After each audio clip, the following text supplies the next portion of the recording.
Claire Hawthorne's hands trembled as she stared at her phone screen, the words blurring through her tears. He hurts me. She'd meant to send it to Maya, her best friend who'd warned her about Marcus a dozen times. But in her devastation, her fingers had slipped. One wrong digit.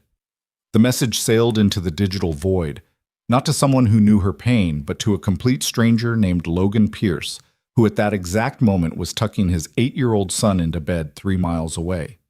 What Claire didn't know was that this mistake would save her life in ways she couldn't imagine. And what Logan didn't know was that answering a stranger's cry for help would heal wounds he'd carried for years. If you want to see how one text message changed 2 broken lives, stay with me until the end. And please, hit that like button and comment what city you're watching from. I love seeing how far these stories travel. The apartment smelled like the lies Claire had been breathing for 2 years. She stood in the doorway of the bedroom she'd shared with Marcus Chen, her entire body numb except for the sick twist in her stomach that wouldn't stop tightening. The sheets were tangled. A woman's heeled shoe lay abandoned near the closet. Perfume. Claire didn't wear hung in the air like evidence she couldn't unsee. "Baby, listen to me." Marcus appeared from the bathroom, shirtless, his expression already shifting into the apologetic mask she'd seen too many times before. But this time there was something else underneath it, something that looked almost like annoyance at being caught. "Don't." Claire's voice came out smaller than she wanted. She hated how small he made her feel. "Just don't." It didn't mean anything. He moved toward her with his hands raised like she was a spooked animal. "She's nobody. You're the one I love, you know that." Claire's laugh came out broken. "I came home early to surprise you for your birthday. I bought your favorite wine. I made reservations at that Italian place you've been wanting to try." "I know, and that's so sweet, but you were too busy screwing someone else in our bed." The words hung between them, raw and undeniable. For just a moment, Marcus's mask slipped and Claire saw something that made her blood run cold. Not shame, not remorse, irritation. "You're being dramatic," he said, his tone shifting.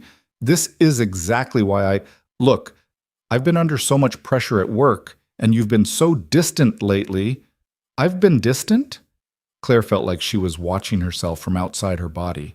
"I work from home so I can have dinner ready when you get back. I canceled 3 client meetings this week because you said you needed me available. I haven't seen Maya in a month because you said she doesn't like you." "She doesn't. She's been trying to turn you against me since day 1. Maybe because she could see what I couldn't." Claire turned and walked out of the bedroom, her legs moving on autopilot. She grabbed her purse from the kitchen counter, her laptop bag from the chair. Her hands were shaking so hard she nearly dropped her keys. "Where are you going?" Marcus followed her, pulling on a t-shirt. "We need to talk about this. You can't just leave." "Watch me." "Claire, come on. Don't be childish." His voice took on that edge she'd learned to recognize, the one that meant he was about to flip the script, make it all her fault. "If you had been more attentive, more present in this relationship, I wouldn't have needed to look elsewhere.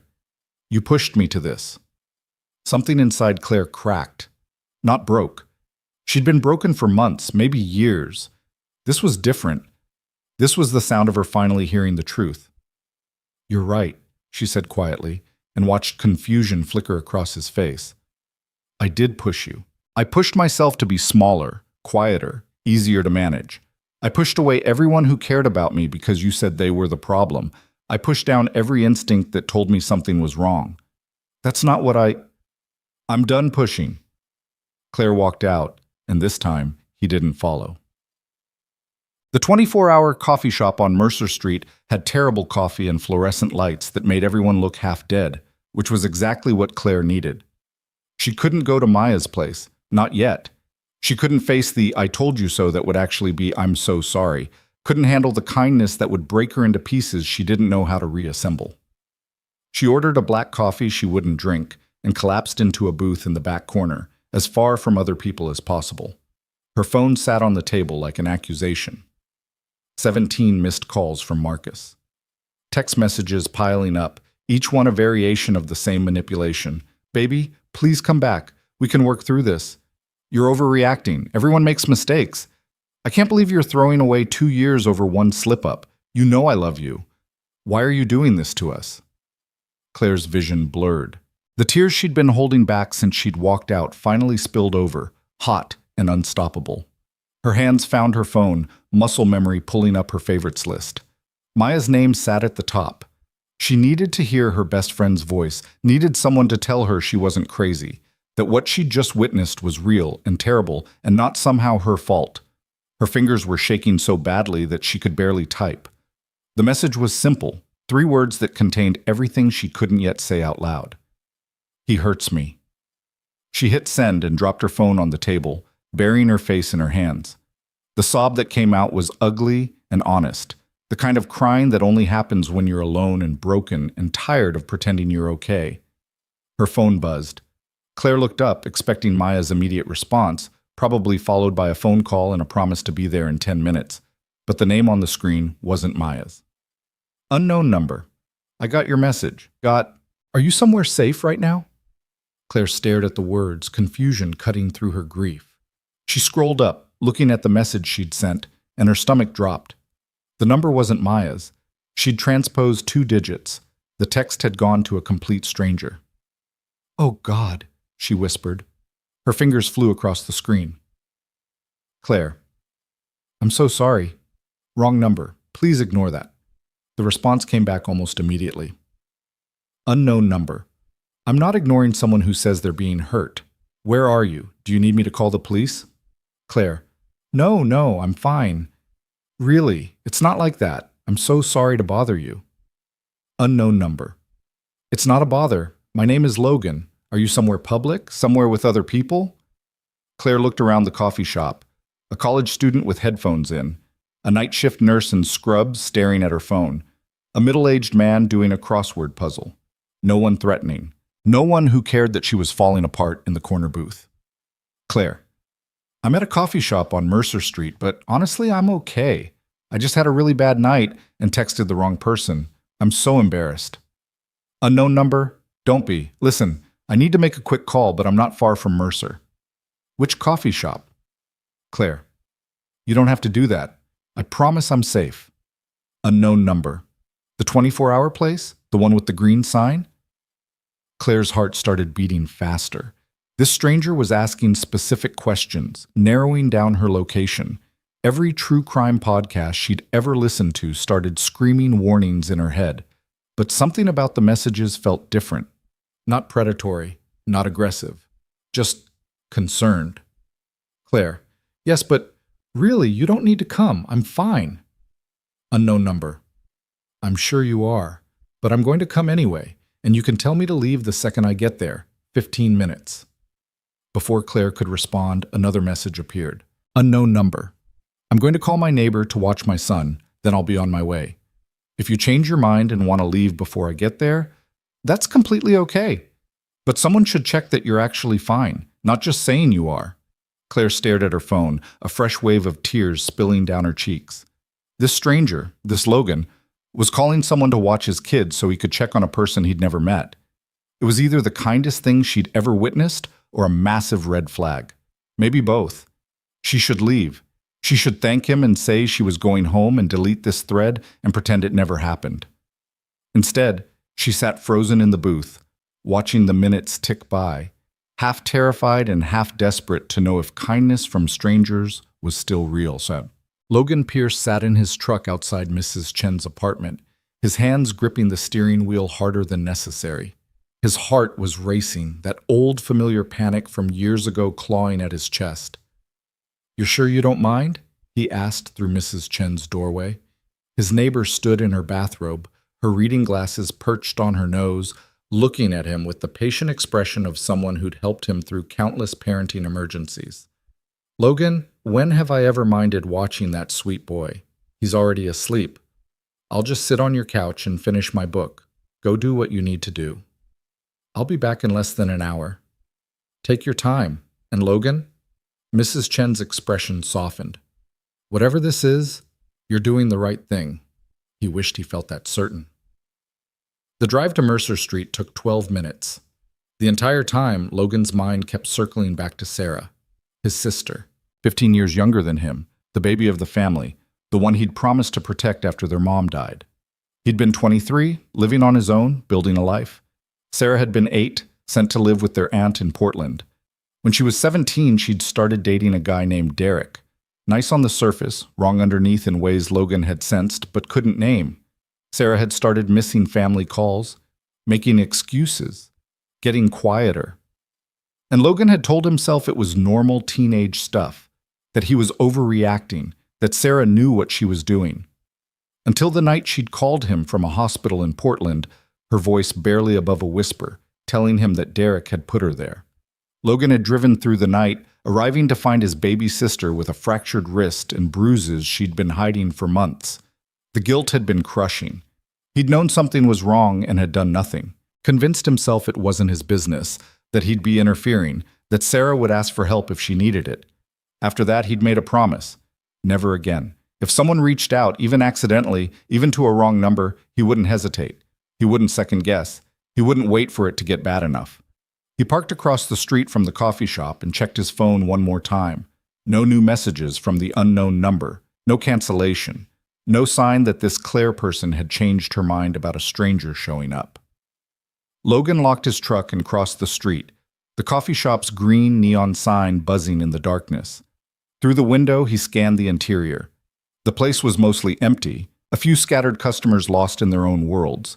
And there, in the back corner booth, a young woman sat alone, her shoulders hunched, her face in her hands. Even from outside, he could see she was crying. Logan took a breath and walked inside. The bell above the door chimed. The woman in the booth looked up, her eyes red and swollen, mascara tracked down her cheeks. She was younger than he'd imagined, late 20s maybe, with dark hair pulled into a messy ponytail and an expression that was equal parts terrified and hopeful. Their eyes met across the coffee shop, and Logan saw her whole body tense. He raised his hand in a small wave and approached slowly, stopping a few feet from the booth. "Claire?" She nodded, her fingers wrapped around a coffee cup that was clearly cold. "Logan?" "That's me." He gestured to the opposite bench. "Is it okay if I sit?" "You actually came." "I said I would." Claire laughed, a broken sound that was almost a sob. "I sent that text to the wrong number. You could have just deleted it. Most people would have." "I'm not most people." Logan sat down, keeping his hands visible on the table, his posture open and non-threatening. He'd learned a lot about making traumatized people feel safe over the years. "And I meant what I said. Are you safe? Are you hurt?" "Physically? No." Claire wiped at her face with a napkin. "God, this is so embarrassing. You left your kid to check on a stranger because I can't type properly when I'm crying. My son is 8. He's asleep at our apartment with my neighbor who's known him since he was born. He's fine." Logan kept his voice gentle. "And you're not fine. So let's start there." Claire's composure cracked. She pressed her hands against her eyes, her shoulders shaking. "I caught my boyfriend cheating, tonight. I came home early to surprise him, and he was with someone else, in our bed." Logan felt a familiar anger kindle in his chest, but he kept it off his face. "I'm sorry." And then, Claire's voice broke. "Then he told me it was my fault, that I'd been distant, that if I'd been more attentive, he wouldn't have needed to look elsewhere. And the worst part is, I almost believed him. I stood there and almost apologized for not being enough." "That's not the worst part," Logan said quietly. "The worst part is that he made you feel that way. That's what people like him do. They twist things until you can't tell what's real anymore." Claire looked up at him, tears streaming down her face. "You don't even know me. Why are you here?" Logan was quiet for a moment, weighing how much to share. "I had a sister," he said finally. Past tense. She died 4 years ago in a car accident, but before that, when she was 17, she was in a relationship with someone who hurt her. And I knew something was wrong, but I didn't push. I told myself she'd ask for help if she needed it. I convinced myself it wasn't my place to interfere. Claire's breath caught. By the time she called me from the hospital, it had been going on for months. Broken bones, bruises she'd hidden, a fractured sense of reality because he'd spent so long telling her she was the problem. Logan met Claire's eyes. After I got her out of that situation, I promised myself I'd never hesitate again. So when I got your text, there was no question. I was coming. I'm so sorry about your sister. She got out, she healed, she lived another 12 good years before a drunk driver took her from us. Logan's voice was steady, but Claire could hear the grief underneath. She taught me that sometimes the bravest thing you can do is accept help from someone who shows up. Claire was silent for a long moment, turning her cold coffee cup in circles. His name is Marcus. We've been together for 2 years. And I think I've known for a while that something was wrong, but I kept making excuses. Kept thinking if I just tried harder, if I was just better somehow. That's the script they write, Logan said. You're not broken. The relationship is. I left. I walked out. But now I don't know what to do. Claire's voice dropped to a whisper. I don't know where to go. I can't stay at the apartment. And my best friend Maya, she warned me about him so many times. And I pushed her away because Marcus said she was trying to come between us. I'm so ashamed. Maya will understand. How do you know? Because real friends do. And because the fact that you're worried about facing her tells me she's the kind of person who will just be glad you're finally seeing clearly. Claire's phone buzzed on the table. Both of them looked down. Marcus's name lit up the screen, another text in an endless stream. Marcus. I'm getting worried. Please just come home so we can talk about this like adults. Logan watched Claire's hand move toward the phone, watched her face shift into something that looked like resignation. You don't have to respond. He's just going to keep calling. Let him. You don't owe him a response. You don't owe him anything. But what if... Claire stopped herself. What if what? What if I'm overreacting? What if this is fixable? The words came out in a rush, like a confession she was ashamed to make. 2 years is a long time to just throw away over one mistake. Logan leaned forward slightly. Claire, I'm going to tell you something, and I need you to really hear it. What you walked in on tonight? That wasn't the problem. That was just the moment you couldn't ignore it anymore. Everything that came before, the isolation from your friends, the walking on eggshells, the feeling like you're never enough, that's the real problem. And cheating isn't a mistake, it's a choice. Multiple choices, actually. He chose someone else, chose to betray your trust, and then chose to blame you for it. Claire closed her eyes and fresh tears leaked out. I don't know how to do this. Do what? Be alone. Start over. I moved to this city for him 2 years ago. Most of my freelance clients are people he introduced me to. My whole life is tangled up with his. Then you untangle it, one thread at a time. Logan's voice was firm but kind. And you're not alone. You have Maya. And now you have a random stranger who's weirdly invested in making sure you don't go back to someone who doesn't deserve you. Despite everything, Claire laughed. It was watery and small, but real. This is the strangest night of my life. I've had stranger. Really? No, this is pretty high up there for me, too. Claire's phone buzzed again, then again. Marcus wasn't stopping. The texts were getting longer, more desperate, shifting between apology and accusation in the way she'd seen 100 times before. Marcus. I know I messed up, but you're being cruel. You won't even give me a chance to explain. Marcus. Everyone makes mistakes. You're not perfect either. Remember when you forgot my birthday last year? Marcus. I'm trying to save our relationship and you're out somewhere ignoring me. How is that fair? Logan watched Claire's expression change as she read them. What's he saying? That I'm being cruel, that I'm not perfect either, that he's trying and I'm not. She looked up, her eyes searching Logan's face. Am I being cruel? He cheated on you 6 hours ago and he's already making you question your reality. What does that tell you? Claire set the phone face down on the table. I need to call Maya. Good. Do you want me to leave? No. The word came out fast, almost panicked. No, please don't. I need to hear her voice, but I don't want to be alone. I'm not going anywhere. Claire picked up her phone with shaking hands and scrolled to Maya's number, the right one this time. It rang twice before a sleepy voice answered. Claire, it's almost midnight. What's wrong? And just like that, Claire broke completely. Maya, I'm so sorry. You were right. You were right about everything. There was a pause, then Maya's voice came back sharp and alert. Where are you? What happened? Did he hurt you? I'm okay. I'm at the coffee shop on Mercer Street. I caught him cheating tonight and I left, and I know you warned me, and I'm so sorry I didn't listen. Stop. Stop apologizing. I'm getting dressed right now. Don't move. I'm coming to get you. Maya? 10 minutes, Claire. Maybe less if I hit the lights right. Are you safe where you are?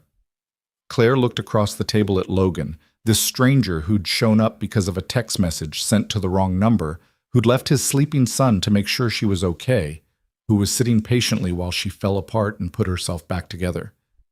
Yeah, she said softly. I'm safe. Good. I'm on my way. I love you, and we're going to get through this. The call ended. Claire set her phone down and met Logan's eyes. She's coming. Good. That's good. They sat in silence for a moment, the coffee shop's fluorescent lights humming overhead. The college student had left. The nurse was still absorbed in her phone. The man with the crossword puzzle was now dozing in his booth. Thank you, Claire said finally, for coming, for staying, for not thinking I'm crazy. You're not crazy. You're hurt. There's a difference. How do you know? The question came out raw. How do you know the difference between being hurt and being broken? Logan considered this carefully. Hurt is temporary. It's painful, and it changes you, but it can heal. Broken is what happens when you convince yourself the hurt is normal, when you stop fighting it, when you reshape your whole world to accommodate the pain. He paused. You're hurt, Claire. You're not broken. You left. That's not what broken people do. Claire nodded slowly, letting the words settle into the jagged places inside her. I don't know what happens next. Next, your friend shows up and takes you somewhere safe.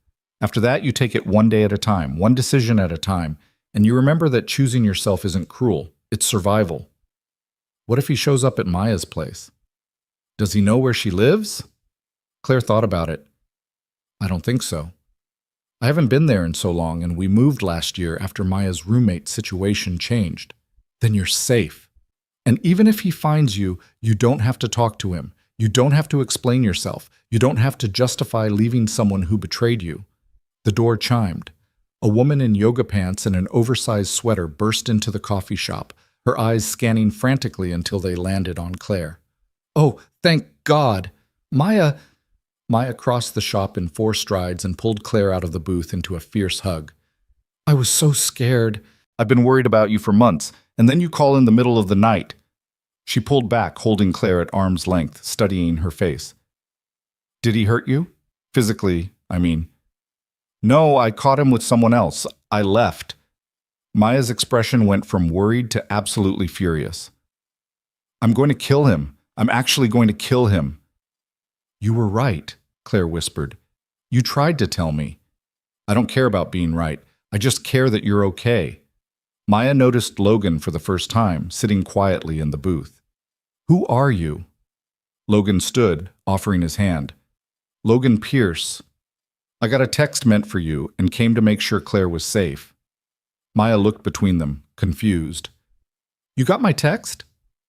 Wrong number, Claire explained. I was crying and I transposed the digits. Logan got the message and came anyway. Maya's expression softened as she looked at Logan. You left your house in the middle of the night for a stranger? I had a good reason. Logan pulled out his wallet and extracted a $20 bill, leaving it on the table even though he hadn't ordered anything. Claire needs people who actually care about her. I'm glad you're here. Wait, you're leaving? Claire felt suddenly panicked at the thought of this stranger disappearing back into the night. You're in good hands, and I need to get back to my son. Claire stood up, wrapping her arms around herself. I don't know how to thank you. You don't have to. Just promise me something. What? Don't go back, no matter what he says, no matter how hard it gets. Don't convince yourself it'll be different. It won't. Claire nodded, tears streaming down her face again. I promise. Logan squeezed her shoulder gently, then headed for the door. He paused with his hand on the handle and looked back. You're stronger than you think, Claire. Remember that. Then he was gone, disappearing into the night as suddenly as he'd appeared. Maya wrapped her arm around Claire's shoulders. Okay, that was either the creepiest or the sweetest thing I've ever witnessed, and I'm leaning towards sweet. Are you ready to get out of here? Yeah, God, yes. They gathered Claire's things and headed for the door. Claire's phone buzzed in her hand, another text from Marcus. She looked down at the screen, reading his latest message. Marcus, I see you've moved on pretty quickly. Out with friends while I'm here devastated. Real mature, Claire. She felt the old reflex to defend herself, to explain, to fix his feelings. But Logan's words echoed in her head. You don't owe him a response. You don't owe him anything. Claire blocked the number and pocketed her phone. Good girl, Maya said fiercely. Now, let's go home. You're staying with me as long as you need to. They walked out into the cool night air, and for the first time in hours, Claire felt like she could breathe. The panic was still there, buzzing under her skin. The hurt was still raw and terrible, but underneath it all was something new, something that felt almost like hope. She'd sent a text to the wrong number and found someone who showed up when it mattered. She'd called the friend she'd abandoned and found forgiveness instead of judgment. She'd walked away from someone who'd spent 2 years making her smaller. Maybe that was enough for tonight. Maybe that was more than enough. As Maya's car pulled away from the curb, Claire looked back at the coffee shop one more time. Through the window, she could see the booth where she'd sat broken and terrified, where a stranger had offered kindness without asking for anything in return, where she'd started the long journey back to herself. Tomorrow, she'd face Marcus's apartment and the belongings she'd have to retrieve. Tomorrow, she'd start the work of rebuilding a life that didn't revolve around someone else's needs. Tomorrow, she'd figure out how to be alone without being lonely. But tonight, she was safe. And sometimes, that was all you needed to start healing. Maya's apartment was smaller than Claire remembered, but it felt like sanctuary. The living room was cluttered with art supplies and half-finished canvases. Maya taught painting classes at the community center on weekends, and the air smelled like vanilla and coffee. Safe. Normal. Nothing like the sterile perfection Marcus had insisted on in their apartment, where everything had to match and nothing could be out of place. Sit, Maya ordered, pointing to the worn couch covered in a colorful throw blanket. I'm making tea, and you're going to tell me everything. Claire sank into the cushions, her body suddenly heavy with exhaustion. The adrenaline that had carried her through the last few hours was draining away, leaving behind a bone-deep weariness. I don't know where to start. Start with tonight. What happened? So Claire did. She told Maya about the reservations, the wine, the early arrival home, the woman's shoe by the closet, Marcus's immediate deflection, the way he'd made it about Claire's shortcomings within minutes of being caught, the way she'd almost apologized for his betrayal. Maya listened without interrupting, her jaw getting tighter with every detail. When Claire got to the part about the wrong number text and Logan showing up, Maya's expression shifted from fury to something softer. He just came? No questions? He asked if I was safe. Then he said he was on his way. And he stayed until I got there. Claire nodded, accepting the mug of chamomile tea Maya pressed into her hands. He told me about his sister, about how he'd missed the signs when she was being hurt, and how he'd promised himself he'd never hesitate again. That's either the most beautiful thing I've ever heard, or psh. I know, I thought the same thing. But Maya, he wasn't creepy. He didn't try to fix me or save me or make it about him. He just showed up, and he listened. Maya curled up on the opposite end of the couch, her own tea cradled in both hands. You know what kills me? I've been trying to get you to see what Marcus was doing for over a year, and it took a complete stranger to make you believe you deserved better. The words stung because they were true. Claire looked down at her tea, shame burning in her chest. I'm sorry. For all the times I canceled on you, for all the times I defended him when you tried to warn me, for disappearing. Stop apologizing. That's what he trained you to do. Maya's voice was fierce. You didn't disappear, Claire. He isolated you. There's a difference. And I never stopped being your friend, even when you weren't around to remember it. Claire's eyes filled with tears again. She was so tired of crying, but the tears kept coming anyway. I don't know how I got here. 2 years ago, I was confident. I had my own apartment, my own clients, my own life. And somehow I let him take all of that and convince me it was my choice. That's what people like Marcus do. They don't start with the big stuff. They start small. Little comments about your friends, suggestions about your clothes, opinions about how you spend your time. And before you know it, You're living in a box they built around you, and you can't remember how you got inside. Claire thought about the last 2 years, really thought about them for the first time without Marcus's narrative overlay. The gradual pulling away from Maya and her other friends. The way she'd stopped taking on certain types of design work because Marcus said it didn't pay enough or wasn't prestigious enough. The way she'd started asking his opinion on everything, even things that had nothing to do with him. He told me I was too sensitive when I got upset, that I was dramatic when I questioned him, that I needed to be more understanding of his stress. Classic gaslighting, Maya said bluntly, making you doubt your own reality until you can't trust yourself anymore. And the worst part? It worked. I started second-guessing everything. Was I too sensitive? Was I being dramatic? Was I the problem? Claire set her tea down, her hands shaking. Even tonight, even after walking in on him with another woman, I almost went back. I almost convinced myself I was overreacting. But you didn't. You left. You called me. You're here. Because of a wrong number text and a stranger who cared more about my safety than my boyfriend of 2 years. Maya was quiet for a moment, watching Claire with the careful attention of someone who'd been waiting a long time to say something important. Can I tell you what I saw? From the outside? Claire nodded. I saw my brilliant, funny, talented best friend shrink. I watched you get quieter every time we hung out. I watched you check your phone constantly, like you were waiting for permission to relax. I watched you apologize for things that weren't your fault, explain away things that should have made you angry, and make yourself smaller so he could feel bigger. Maya's voice cracked. And I tried to say something, tried to reach you, but he'd already convinced you I was the enemy. You were never the enemy. I know that. You know that now. But 6 months ago? A year ago? You believed him when he said I was trying to come between you two, that I was jealous, that I didn't understand your relationship. Claire remembered those conversations, the way Marcus had framed Maya's concerns as attacks. He said you were controlling, that you wanted me to stay single so I'd always be available to you.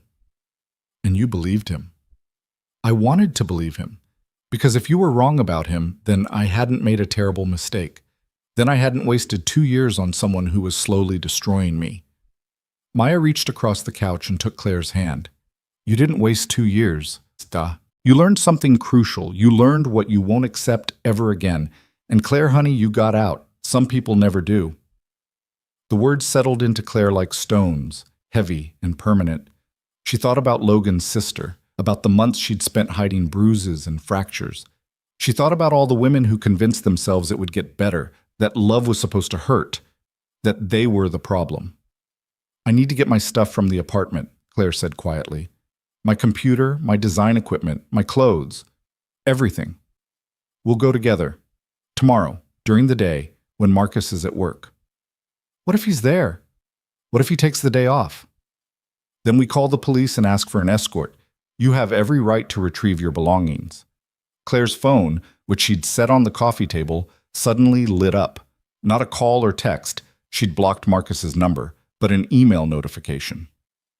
She picked it up, her stomach sinking as she saw the sender. Marcus Chen. The subject line read, "We need to talk." Don't open it, Maya said immediately.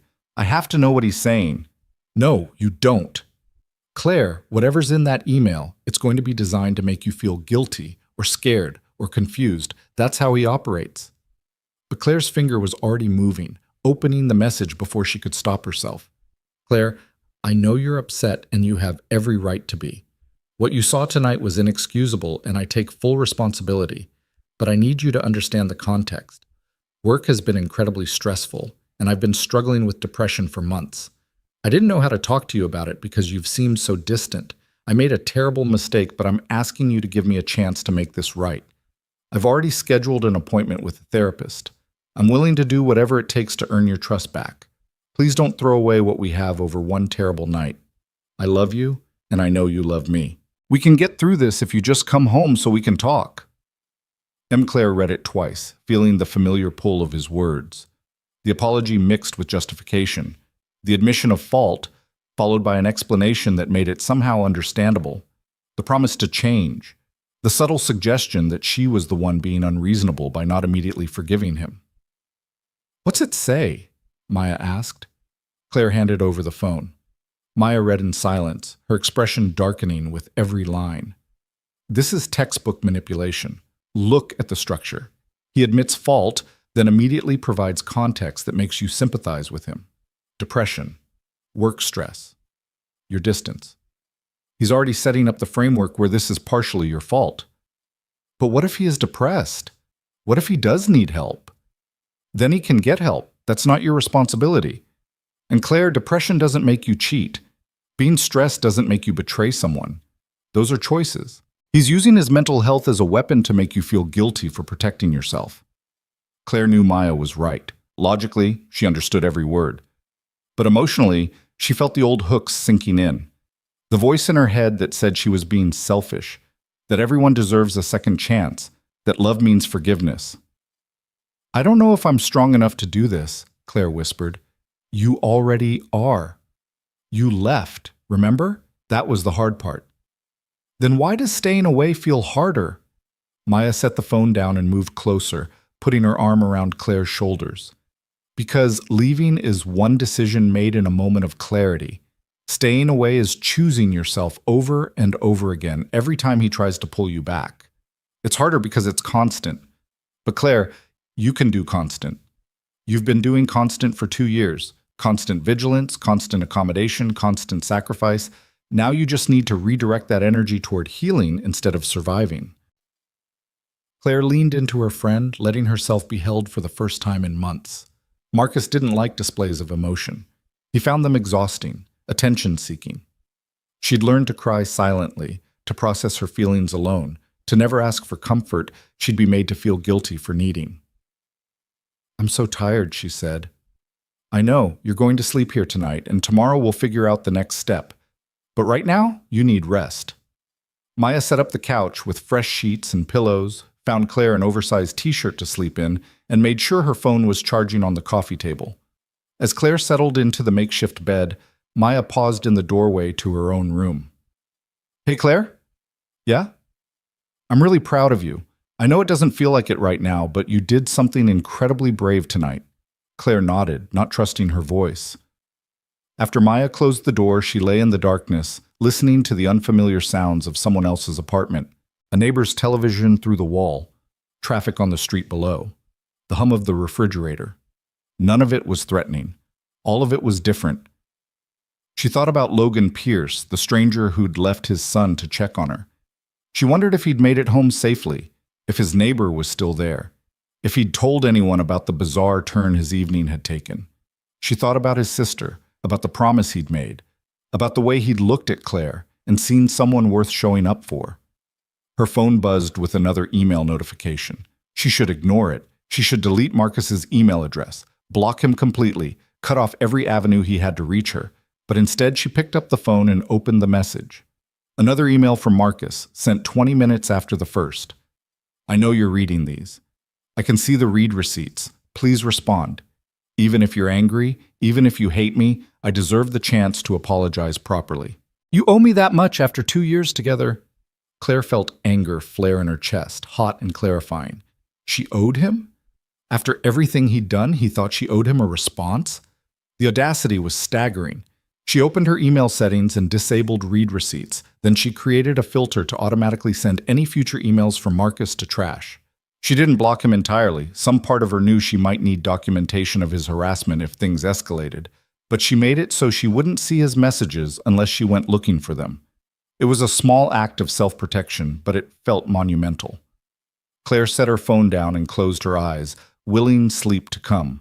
But her mind wouldn't stop racing. She kept replaying the night, the moment she'd walked into the bedroom, the look on Marcus's face, the sound of her own voice saying she was done pushing, the coffee shop, Logan's steady presence, Maya's fierce loyalty.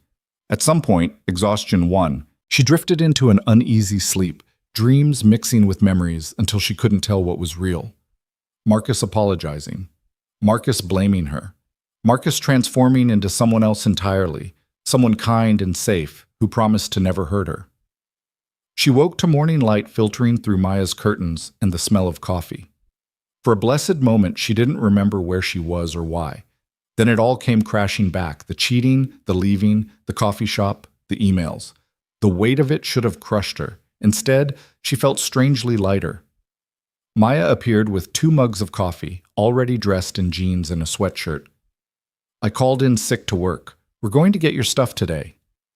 Maya, you don't have to. Marcus works downtown, right? 9 to 5 job?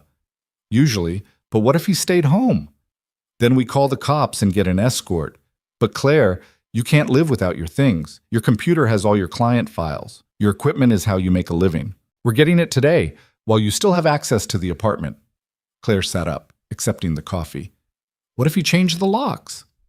Did you sign the lease? We're both on it. Then he can't legally lock you out. And if he tries, then that's harassment. We document it. Maya's expression was determined. I've been researching this since 4 a.m. I know your rights. You have every legal right to retrieve your property. The thought of seeing Marcus again, even briefly, made Claire's stomach turn. But Maya was right. She needed her things. Her livelihood depended on her design equipment, and every day she waited was another day Marcus had to manipulate the situation. Okay, Claire said. Let's do it. They finished their coffee in silence, both of them preparing for what came next. Claire borrowed clothes from Maya, jeans that were slightly too long and a hoodie that smelled like lavender detergent. She pulled her hair back into a ponytail and avoided looking at herself in the mirror. She didn't want to see the evidence of last night's crying, the exhaustion written on her face. At 9:30, they pulled up outside the apartment building Claire had called home for 18 months. The familiar brick facade looked different in the morning light, less like a home and more like a prison she'd escaped. His car's not here, Maya observed, scanning the parking lot. He takes the train to work most days. Good. That means he's probably gone.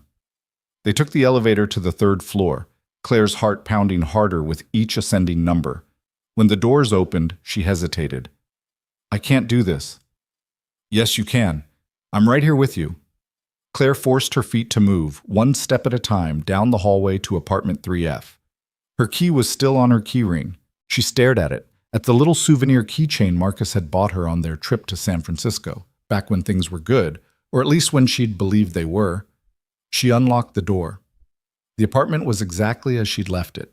Her purse had been on the kitchen counter. It was gone now, still with her. But everything else was frozen in time. The bottle of wine she'd bought for Marcus still sat on the counter, unopened. The reservation confirmation was still pulled up on her laptop screen. And in the bedroom doorway stood Marcus. Claire's breath caught. You're supposed to be at work. I called in sick. He looked terrible, unshaven, eyes bloodshot, still wearing the same clothes from last night. I knew you'd come for your things. I needed to talk to you. Maya stepped forward, putting herself partially between Claire and Marcus. She doesn't owe you a conversation. Marcus's eyes flicked to Maya, his expression hardening. Of course you're here. Can't let Claire make her own decisions, can you? Marcus, don't, Claire said quietly. Don't do this. Don't do what? Try to save our relationship? Try to apologize properly instead of through text messages and emails that you ignore? His voice was rising, that edge of anger bleeding through the hurt facade. I've been up all night, Claire, worrying about you, trying to understand how you could just leave like that. You were with another woman in our bed. What exactly is confusing about me leaving? It was a mistake. One stupid, terrible mistake, and you're throwing away 2 years without even giving me a chance to explain. Claire felt the old familiar pull, the instinct to soothe his feelings, to de-escalate, to make him feel better about his own betrayal. But Maya's presence beside her was a steady reminder that she didn't have to do that anymore. I'm here for my things. That's all. So that's it? You've already given up on us? Marcus moved closer, and Claire instinctively stepped back. Claire, please, I love you. I made a horrible mistake, but people make mistakes. That doesn't mean we can't work through this. People make mistakes, Claire echoed. They forget to buy milk. They double book appointments. They don't accidentally end up in bed with someone else and then blame their partner for it. Marcus's expression shifted, the mask slipping. So you're just going to be sanctimonious about this? You're going to pretend you're perfect? That you haven't been checked out of this relationship for months? And there it is, Maya said quietly. Stay out of this, Marcus snapped at her. Then back to Claire. She's been poisoning you against me from the beginning. Can't you see that? She's jealous that you found someone, that you're happy. I'm not happy. The words burst out of Claire with a force that surprised even her. I haven't been happy in over a year, Marcus. I've been walking on eggshells, trying to be perfect enough, trying to be enough. And it was never going to be enough because the problem isn't me. It's you. Silence fell like a bomb had gone off. Marcus stared at her, his face cycling through emotions too quickly to track. Shock, anger, hurt. And underneath it all, something that looked almost like panic. You don't mean that. I do. I really do. Claire's voice was steady now, stronger than she'd heard it in months. I'm getting my computer, my design equipment, my clothes, and anything else that's mine. Then I'm leaving, and I'm not coming back. Claire, move, Marcus. For a moment he just stood there, blocking the bedroom doorway. Claire could see him calculating, trying to find the angle that would work, the words that would pull her back in. But she'd made up her mind, and for the first time in 2 years she wasn't going to be swayed. Maya pulled out her phone. We can call the police if you'd prefer, have them supervise while Claire gets her belongings. Is that what you want? Marcus stepped aside. Claire moved past him into the bedroom, Maya following close behind. The sheets had been changed. Of course they had. Evidence removed. Like if he erased the physical proof, it would be easier to gaslight her into thinking it wasn't that bad. She pulled her suitcase from the closet and started packing methodically. Clothes, toiletries, the few personal items that actually belonged to her. Most of the apartment's decor had been Marcus's choices. Claire had learned early on that her taste wasn't sophisticated enough, wasn't modern enough, wasn't right. Marcus appeared in the doorway. Where are you going to go? None of your business. I have a right to know where my girlfriend is staying. Claire spun around, the word hitting her like a slap. I'm not your girlfriend anymore. I stopped being your girlfriend the moment you decided someone else was worth more than our relationship. One mistake, Claire. One mistake in 2 years. It wasn't one mistake, it was 2 years of mistakes. 2 years of you making me feel like I was never enough. 2 years of isolating me from my friends. 2 years of telling me my feelings were wrong, my reactions were dramatic, my reality wasn't real. Claire's hands were shaking, but she kept packing. The cheating was just the thing I couldn't explain away. I never isolated you. You told me Maya was trying to break us up. You said my other friends were bad influences. You made me feel guilty every time I wanted to do something that didn't include you. The words were pouring out now, everything she'd been holding back. You made fun of my design work until I stopped sharing it with you. You criticized my clothes until I asked your opinion on everything I wore. You turned me into someone I don't even recognize. That's not fair. Fair? Claire laughed, the sound bitter. You want to talk about fair? What's fair is that I get to leave. What's fair is that I get to take my things and build a life that doesn't revolve around managing your feelings. What's fair is that I never have to see you again. She zipped the suitcase and moved to her desk, where her laptop and design equipment sat. Maya had already found a box and was carefully packing the hard drives and cables. Marcus watched them work, his expression getting darker. You're making a mistake. You're throwing away the best thing that ever happened to you because you can't handle one moment of imperfection. Claire paused, meeting his eyes. A year ago, 6 months ago, even yesterday morning, those words would have worked. She would have doubted herself, wondered if she was being too harsh, if she was giving up too easily. But something had shifted. Maybe it was the coffee shop conversation with Logan. Maybe it was Maya's unwavering support. Maybe it was just that she'd finally seen the pattern clearly enough to name it. The best thing that ever happened to me is finding out who you really are before I wasted any more of my life. She picked up the box of equipment and headed for the door.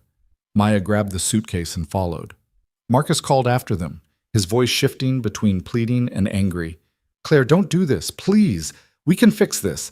I'll do anything. Couples therapy. Whatever you want. Just don't leave. Claire stopped at the apartment door but didn't turn around. Goodbye, Marcus. They left him standing in the apartment they'd shared, surrounded by the life he'd built for her, instead of with her. The elevator ride down felt like ascending, pressure releasing, air becoming easier to breathe. When they reached the parking lot, Claire set down the box and bent over, hands on her knees, trying to steady her breathing. You okay? Maya asked, rubbing her back. I don't know. I think so. That was horrible. That was brave. I feel like I'm going to throw up. That's normal. You just stood up to someone who's been controlling you for 2 years. Your body's still in fight or flight mode. They loaded Claire's things into Maya's car and got inside. As Maya started the engine, Claire looked back at the building one last time. 3 floors up, Marcus stood at the window of apartment 3F, watching them leave. Even from this distance, she could feel his anger. He's going to keep trying, she said quietly. Probably, but you don't have to respond.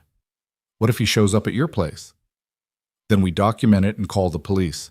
Harassment is harassment. They drove away, and Claire watched the building disappear in the side mirror. 2 years of her life compressed into a suitcase in a box. It should have felt like losing something. Instead, it felt like amputation, painful but necessary, cutting away something that had been slowly poisoning her. Her phone rang. She looked down to see an unknown number. "Don't answer it," Maya said. "It might be a client." But even as she said it, Claire knew. Marcus had gotten a different phone to call from. She declined the call. It rang again immediately. She declined again. Then came a text from the same number. "Please pick up. I'm sorry. I just need to hear your voice." Claire blocked the number. Within 30 seconds, another call came from a different unknown number. She turned her phone off completely. "He's not going to make this easy," Maya said. "I know." They drove in silence for a while, the city passing by outside the windows.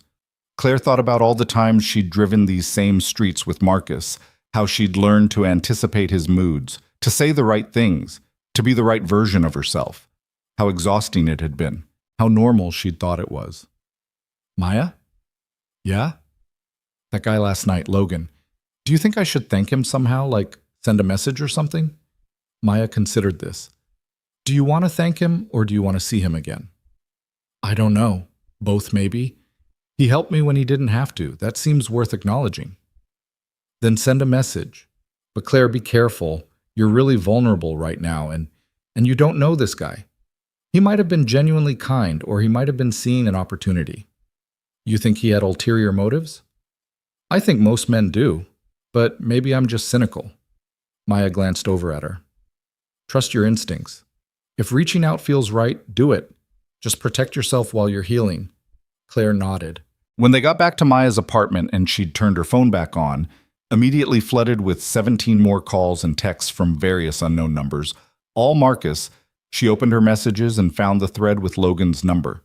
She typed and deleted several versions of the same message. Too casual, too formal, too grateful, too forward. Finally, she settled on something simple. "Hi, Logan. This is Claire from last night. I wanted to thank you for showing up when I needed someone. I got my things from my ex's apartment today, and I'm staying with my friend. I don't know why I'm telling you this, except that you seem to care if I was okay, so I wanted you to know that I am, or I will be. Thank you again." She hit send before she could overthink it, then immediately regretted it. He was a stranger. He'd done his good deed. He probably didn't want to hear from her again. She was bothering him, intruding on his life, assuming he cared about the aftermath of her drama. Her phone buzzed. Logan's response came through quickly. "I'm really glad you're safe and that you got your belongings. That takes courage. I meant what I said last night. You're stronger than you think. If you ever need someone to talk to who has no stake in your situation, my number's here. No pressure. Just an offer." Claire read the message 3 times, looking for hidden meanings or warning signs. But it seemed genuine. Simple, kind without being intrusive. She set her phone down and looked around Maya's apartment. The spare clothes in her borrowed suitcase, the cardboard box full of her design equipment, the temporary bed on the couch. This wasn't the life she'd imagined for herself 2 years ago. This wasn't how she'd thought this chapter would end. But it was hers. Messy and uncertain and scary, but hers. And that was enough to start with.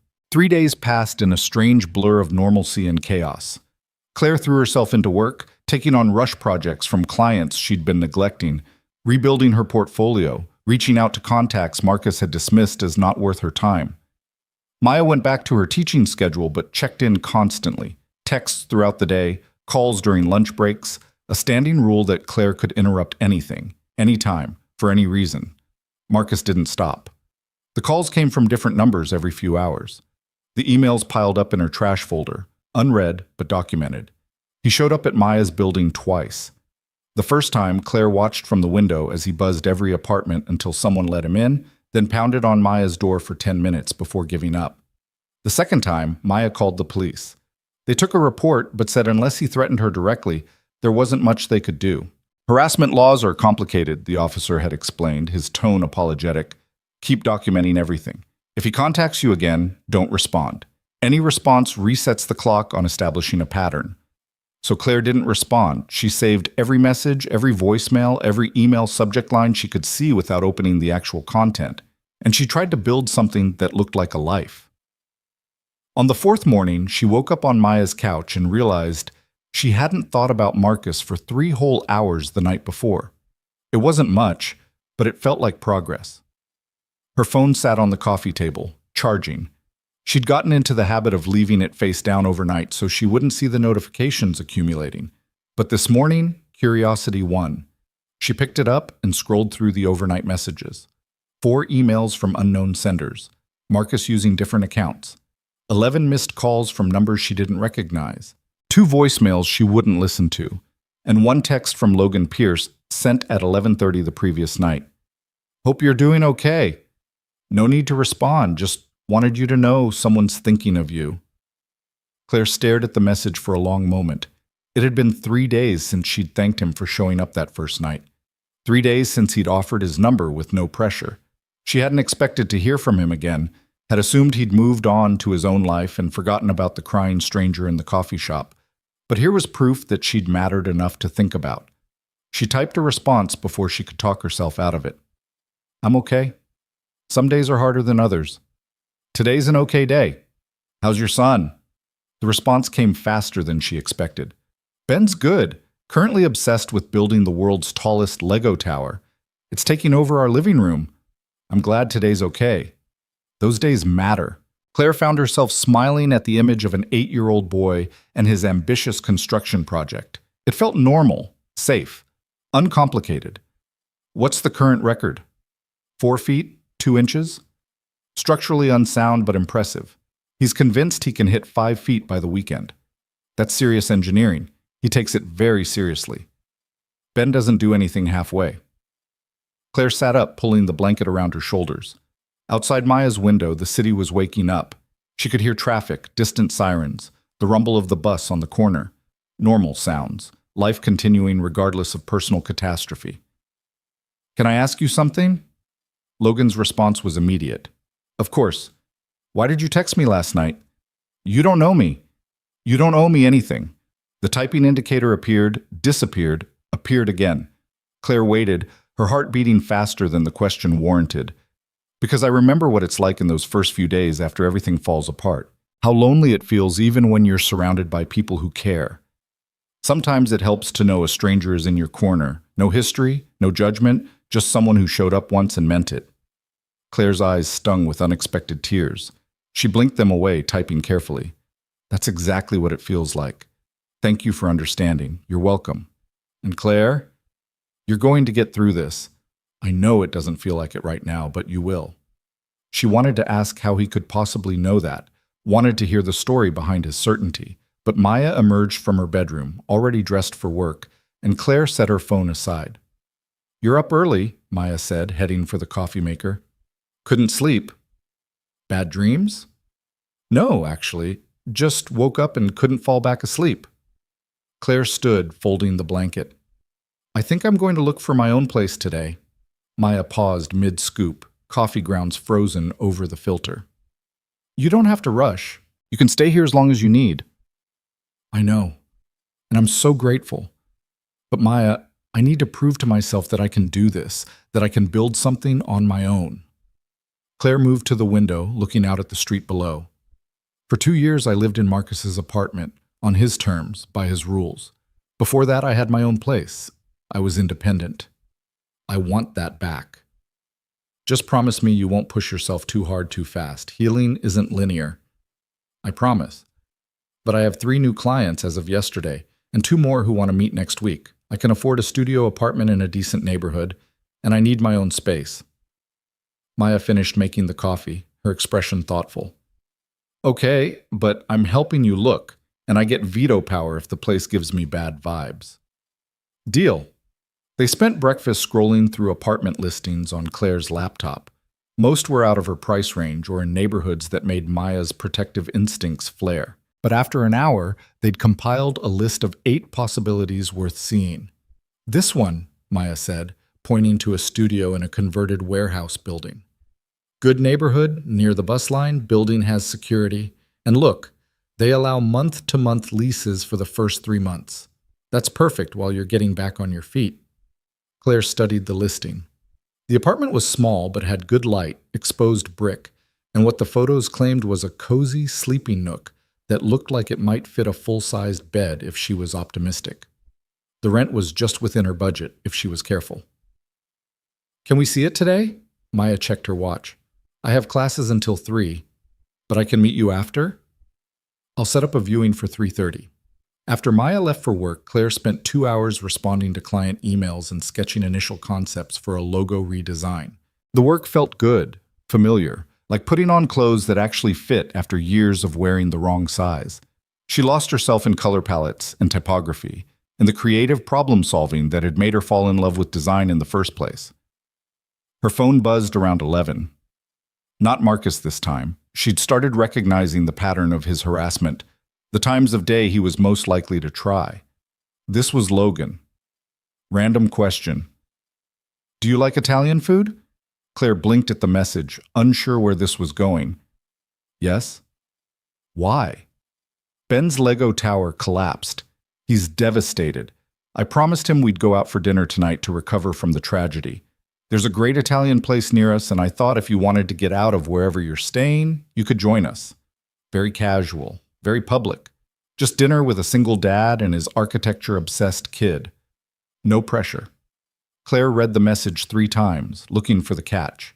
But it seemed genuine, an invitation from someone who'd already proven he didn't have an agenda beyond basic human kindness. Still, Maya's warning echoed in her head. She was vulnerable. She didn't really know this man. He could be anyone. But he'd also left his son in the middle of the night to check on a stranger's text message. He'd stayed until Maya arrived. He'd asked nothing in return and had only reached out a few times since, always with respect for her space. That's really kind. But are you sure? I don't want to intrude on your time with your son. You're not intruding.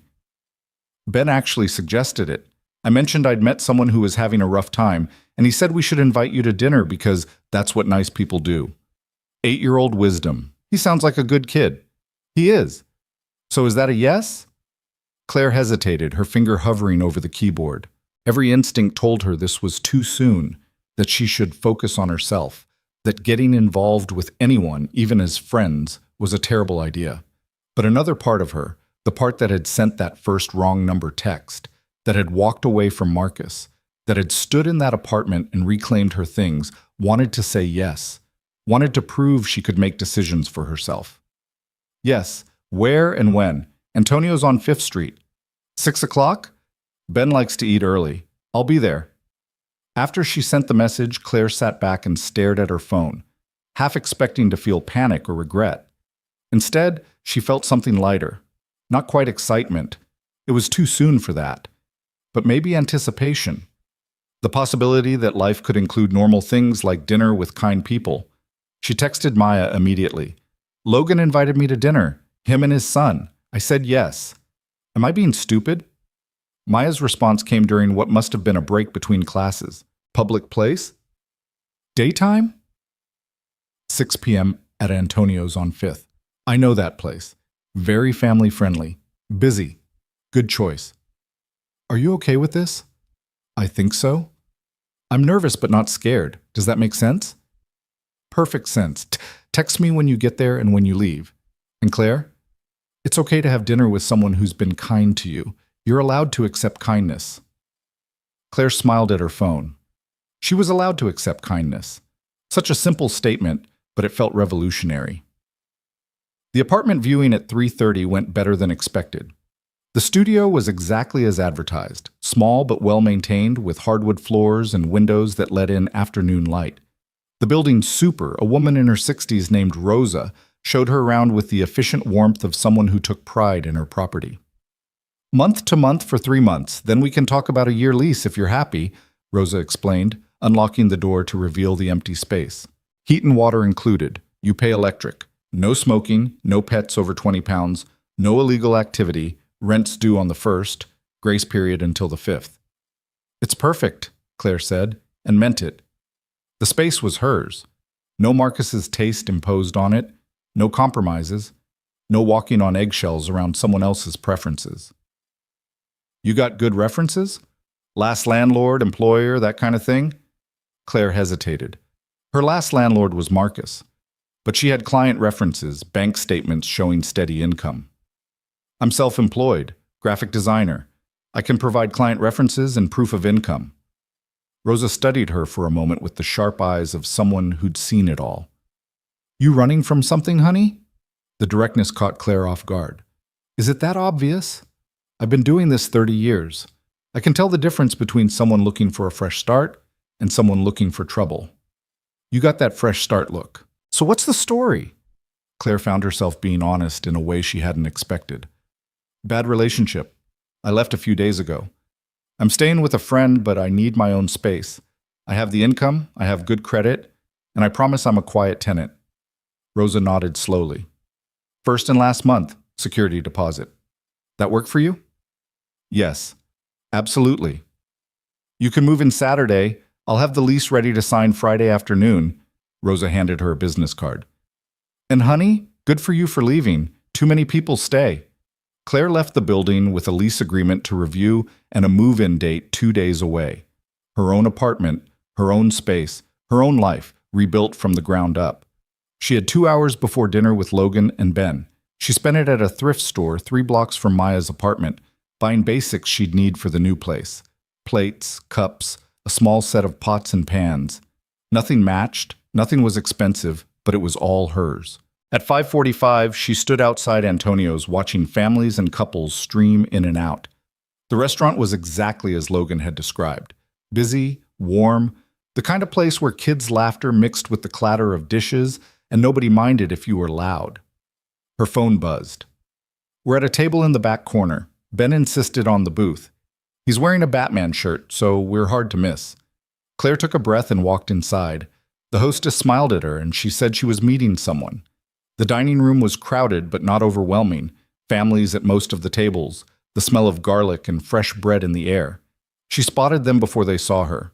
Logan sat in a corner booth, looking more relaxed than he had at the coffee shop, his attention focused on the boy across from him. Ben was small for 8, all energy and animation, his dark hair sticking up in the back. He was indeed wearing the Batman shirt and was currently demonstrating something with his hands, probably the structural failure of his Lego tower. Logan looked up, caught her eye, and smiled. It was a good smile, warm and genuine, the kind that reached his eyes. He said something to Ben, who immediately spun around to look. Claire approached the table, suddenly self-conscious. Hi, I hope I'm not late. Perfect timing, Logan said, standing. Claire, this is Ben. Ben, this is my friend Claire I told you about. Ben studied her with the unfiltered curiosity of a child. Dad said you were sad. Are you still sad? Ben, Logan said gently, remember what we talked about? Some questions are private. It's okay, Claire said, sliding into the booth across from them. She met Ben's eyes, seeing nothing but honest concern. I was really sad. I'm feeling a little better now. Dad says sometimes being sad takes a long time to go away. Like when Mom left, he was sad for a really long time. Logan's expression flickered with something Claire couldn't quite read. That's true, but we got through it. And now we're okay, Ben finished matter-of-factly. So you'll probably be okay too. Claire felt her throat tighten with unexpected emotion.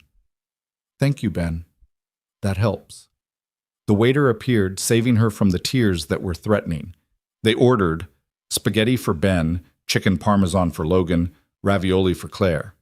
Ben launched into a detailed explanation of his Lego tower's collapse, including a structural analysis that would have impressed an engineering professor. The foundation was too narrow for the height, he explained seriously. And I didn't account for lateral stability. Next time I'm going to use a wider base and maybe some diagonal supports. That sounds like a solid plan, Claire said, genuinely interested. Where did you learn about lateral stability? YouTube and Dad's engineering books. Logan caught Claire's questioning look. Mechanical engineer, I work for a manufacturing company downtown, design production line equipment. So the Lego obsession runs in the family. Something like that. Their food arrived, and the conversation shifted to safer topics. Ben talked about school, about his teacher who let him build things during recess, about his best friend Marcus who, Claire tried not to flinch at the name, could burp the alphabet. Logan talked about a project at work, asking Claire about her design business in a way that felt interested rather than polite. And slowly, Claire felt herself relaxing. The restaurant was loud enough that no one could overhear their conversation, but public enough that she felt safe. Logan was attentive but not pushy, making sure she was included but not putting her on the spot. Ben was a delightful chaos of 8-year-old energy and surprising wisdom. So you make pictures for companies? Ben asked around a mouthful of spaghetti. Sort of. I design logos and websites and marketing materials, things that help people recognize a company. Like how McDonald's has the golden arches? Exactly like that. That's cool. Can you design me a logo? Ben, Logan interjected. Claire's not working tonight. It's okay, Claire said. What would you want a logo for? Ben's eyes lit up. My Lego company. When I grow up, I'm going to build the tallest buildings in the world. I need a logo so people know it's me. What's your company called? Pierce Engineering, like Dad, but better. Logan laughed, the sound warm and unguarded. Better, huh? You build machines? I'm going to build skyscrapers. Claire pulled a napkin from the dispenser and borrowed a pen from Logan. She sketched quickly, a simple but clever design incorporating Ben's initials with what looked like building blocks ascending into a tower. Nothing professional, just a quick concept. But when she showed it to Ben, his face transformed with delight. That's perfect. Can I keep it? It's yours. Ben carefully folded the napkin and tucked it into his pocket like treasure. Logan watched the exchange with an expression Claire couldn't quite read, something soft and surprised, and maybe a little sad. Thank you, he said quietly. You didn't have to do that. I wanted to. He's a good kid. He is, though I'm possibly biased. They finished dinner, Ben working his way through a massive slice of chocolate cake while explaining his next building project in excruciating detail. When the check came, Logan reached for it immediately. I invited you. It's on me. Logan, I can't let you. You can and you will. Consider it payment for the logo design. That was a napkin sketch. Best logo Pierce Engineering never had.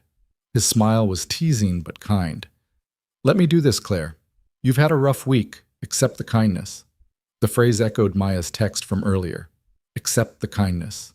Claire nodded, letting him pay, letting herself receive something without owing anything in return.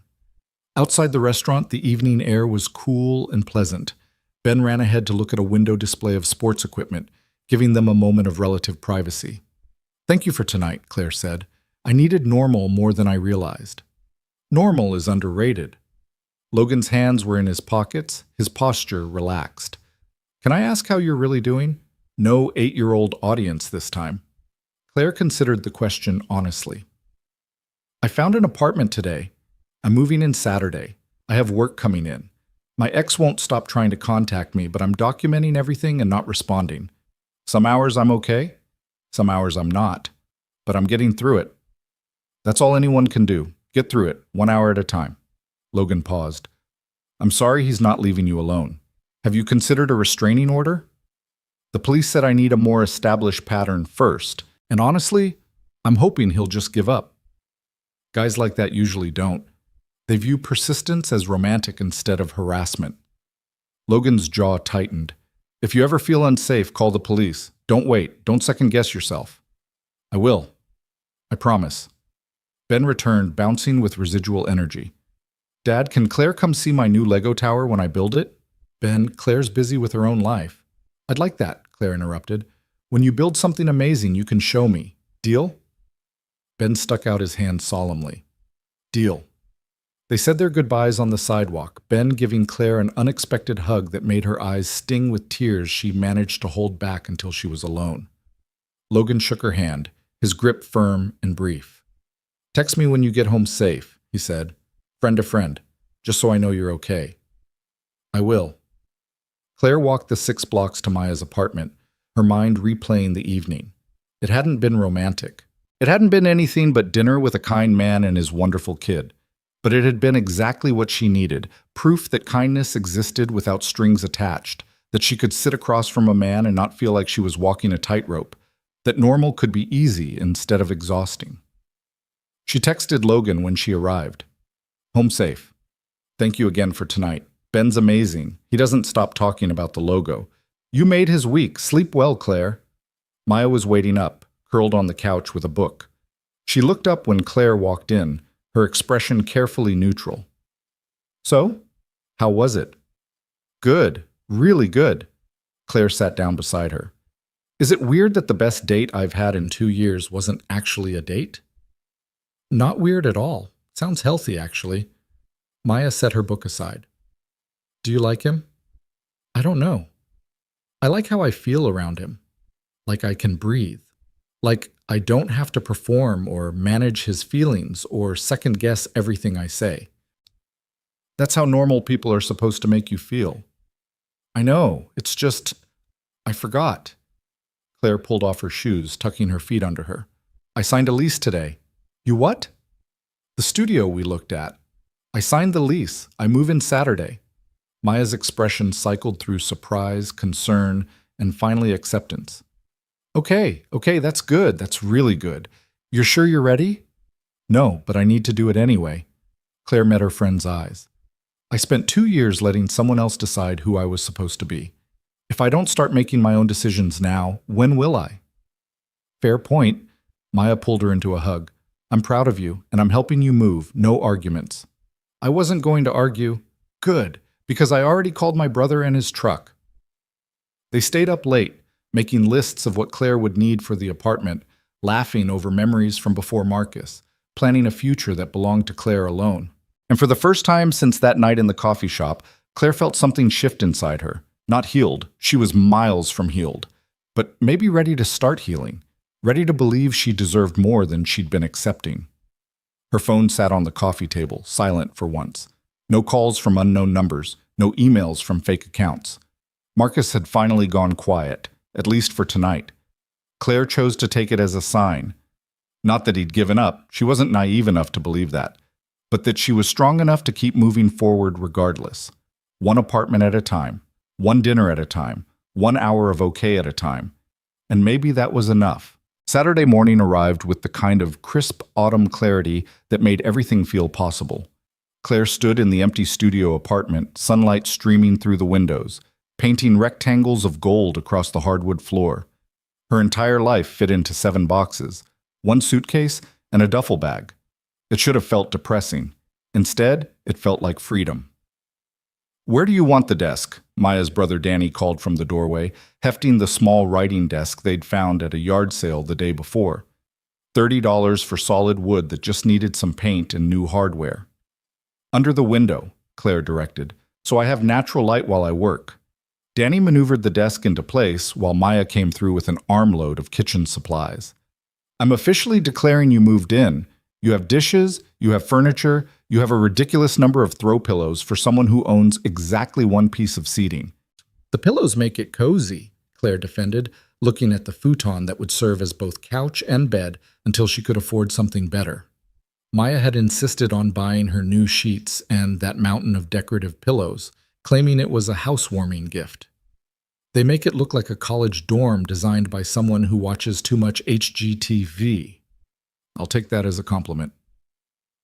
They spent the next 3 hours unpacking, arranging, and transforming the empty studio into something that resembled a home. Claire hung her favorite prints on the exposed brick wall, designs she'd created years ago, before Marcus had convinced her they weren't good enough for public display. She set up her computer equipment on the desk, her external hard drives and tablet organized exactly how she liked them. She filled the tiny kitchen cabinets with mismatched mugs and plates from the thrift store. Each decision was hers alone. No one questioned her choices or suggested better alternatives or made her feel like her taste was wrong. The freedom of it was intoxicating. By early afternoon, Danny had left to pick up his kids from soccer practice, and Maya was sprawled on the futon, surveying their work. "It's actually really cute. I'm impressed." "It's mine," Claire said softly, sitting beside her. "That's what makes it perfect." Her phone buzzed on the desk. She'd been checking it compulsively all morning, half expecting Marcus to somehow know she'd moved, to show up and ruin this too. But the name on the screen was Logan. "How's the move going?" "Ben wanted me to ask if you need any heavy lifting help. He's convinced he's strong enough to move furniture." Claire smiled, typing back, "Tell Ben I appreciate the offer, but we're almost done, just putting the finishing touches on my new place." "That's great, really great. New beginning." "Exactly." She set the phone down and found Maya watching her with an expression that was part amusement, part concern. "What?" "You smile every time he texts you." "He's nice. It's nice to have someone check in." "Claire, I'm not saying it's bad. I'm just saying be careful. You're really vulnerable right now, and the first person who shows you basic human decency after a bad relationship can seem like so much more than they are." "I know that. I'm not falling for him. We're just friends." "Okay, but do you want to be just friends?" Claire considered the question honestly. "I don't know what I want. 3 weeks ago, I thought I wanted to spend my life with Marcus. 2 weeks ago, I wanted to disappear. Now I want to figure out who I am without someone else's voice in my head telling me who to be." She met Maya's eyes. "Logan is kind, and I like talking to him, and that's all it needs to be right now." "Fair enough. Just promise me you'll take things slow. Give yourself time to heal before you jump into anything new." "I promise. Besides, he hasn't given any indication he wants more than friendship. He's probably just being nice to the disaster he met in a coffee shop." "You're not a disaster. You're a person who survived something hard and came out the other side." Claire wanted to believe that. Some days she almost did. The rest of the weekend passed in a productive blur. Claire worked on client projects, rearranged her furniture 3 times before she was satisfied, and spent Sunday afternoon at the farmer's market with Maya, buying fresh vegetables and flowers for her new space. Simple, normal things that felt revolutionary. Marcus stayed quiet. No calls, no emails, no appearances outside her building. Claire knew better than to assume he'd given up, but the silence was a relief nonetheless. Monday morning, she woke up in her own apartment for the first time. Sun streamed through windows she'd left uncovered, and for a moment she didn't remember where she was. Then reality settled in. The exposed brick, the thrifted furniture, the space that was entirely hers, and she felt something close to contentment. Her phone showed 3 messages, one from Maya checking in, one from a new potential client, and one from Logan, sent at 6:30 that morning. "Ben wanted you to know his new tower is officially taller than me. Structural integrity is questionable, but his confidence is not. Hope you're settling into the new place," Claire replied while making coffee in her tiny kitchen. "Please tell Ben congratulations from me. And I'm settling in. It's strange, but good. Strange how? I keep waiting for someone to tell me I'm doing something wrong, that the furniture is in the wrong place, or I bought the wrong kind of coffee, or I'm not being productive enough. It's quiet in a way I'm not used to." The response came quickly. "That's not strange. That's what freedom feels like when you've been controlled. Give yourself time to get used to it." Claire stared at the message, something tight loosening in her chest. Logan understood in a way that didn't require explanation. She wondered about his ex-wife, about the comment Ben had made at dinner. When Mom left. There was a story there, one Logan hadn't shared, but she didn't feel entitled to ask. Not yet. Maybe not ever. "Thank you for understanding, any time. I mean that." The week unfolded with the kind of routine Claire had been craving. Wake up, work, eat meals she chose for herself, take walks without explaining where she was going, fall asleep when she was tired instead of waiting for someone else's schedule. She video chatted with 3 potential clients, landing 2 new contracts. She updated her portfolio website, adding work she'd been proud of, but Marcus had dismissed. She went to a yoga class with Maya and discovered her body remembered how to move without tension. And she texted with Logan. Nothing heavy, nothing romantic, just the kind of easy conversation that made her days feel less isolated. He sent her pictures of Ben's increasingly ambitious Lego projects. She sent him photos of design work she was particularly proud of. They talked about everything and nothing: weekend plans, favorite movies, the merits of different coffee brewing methods. It was comfortable, safe. And Claire realized she'd never had that with Marcus. Every conversation with him had been a negotiation, every interaction requiring careful calibration of his mood. With Logan, she could just exist. Thursday afternoon, she was deep into designing a logo for a new fitness studio when her phone rang. Not a text, an actual call from Logan's number. They hadn't spoken on the phone since that first night. Claire answered, suddenly nervous. "Hello? Hey, I know this is random, but I need a favor." Logan sounded stressed, his voice tight in a way she hadn't heard before. "What's wrong?" "I have a work emergency. Equipment failure at the plant, and I'm the only one who can fix it. But Mrs. Chen, my neighbor who usually watches Ben, is at her daughter's place in Portland for the week. Ben's school has a half day today, and I can't leave him alone. My normal backup babysitter just canceled, and I'm completely out of options." Claire could hear the desperation underneath the explanation. "You need someone to watch Ben." "I know it's asking a lot. We barely know each other, and you have your own work, and I wouldn't ask except I'm literally out of alternatives and, Logan, breathe, I can do it." Silence on the other end, then a long exhale. "Are you sure?" "I don't want to impose." "You're not imposing. What time do you need me?" "School gets out at 1. I can pick him up and bring him to you if that's easier. I should be done by 6 at the latest." Claire glanced at her work in progress. She could pause the logo design and pick it up later. "That works. Bring him to my place. I'll text you the address." "Claire, thank you. Seriously, you're saving my life." "It's just babysitting. I think I can handle one 8-year-old for a few hours." "You haven't seen his energy level when he's had school pizza for lunch." She laughed despite the flutter of nerves in her stomach. "I'll manage." After they hung up, Claire looked around her small apartment. She had no toys, no games, nothing kid-friendly except some markers and printer paper. She spent the next hour running to the dollar store for art supplies and the grocery store for snacks, trying to remember what 8-year-old boys liked. She settled on goldfish crackers, apple slices, and juice boxes, along with a pack of colored pencils and a sketch pad. Logan arrived at 1:15 with Ben in tow. The boy bounded into the apartment like a small tornado, his backpack bouncing against his shoulders. "Whoa, you have a really cool apartment. Can I see everything?" "Ben, manners," Logan said, but Claire waved him off. "It's fine. Go ahead and explore. Just don't touch the computer equipment, okay?" Ben took off to investigate the small space while Logan hovered in the doorway, looking guilty and grateful in equal measure. "I really appreciate this." His emergency contact list is in his backpack, along with his inhaler. He doesn't usually need it, but just in case. He's had lunch, but he'll probably claim to be starving by 3. He's not allowed more than an hour of screen time, and he has math homework in his folder, but he'll try to convince you he doesn't. "Logan, I've got this. Go fix your equipment." He met her eyes, and Claire saw genuine worry there. Not about leaving Ben with her, about asking for help at all. She recognized the look. It was the same one she'd worn for years, the fear that needing support made you a burden. "Go," she said gently. "We'll be fine." After Logan left, Claire found Ben examining her design equipment with the focused intensity of a scientist studying a new species. "Is this how you make the logos?" "Yep. That's my drawing tablet. It connects to the computer and lets me draw digitally." "That's so cool. Can I try?" They spent the next hour with Claire teaching Ben the basics of digital design. He was a quick learner, his natural curiosity making him ask questions that actually challenged her to explain her process. Together, they designed a new logo for his fictional Lego company, this time digital and properly scaled.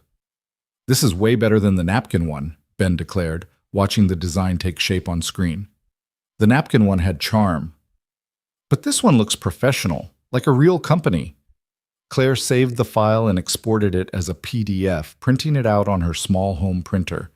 Ben held the printout like it was precious, his face glowing with pride. "Can I show Dad when he gets back?" "Absolutely. It's yours." They moved on to snacks. Ben was indeed starving by 3, despite Logan's warning, and then to homework.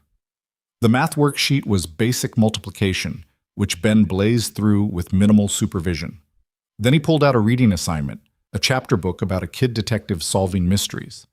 "I'm supposed to read 2 chapters," he said, with the tone of someone facing an impossible task.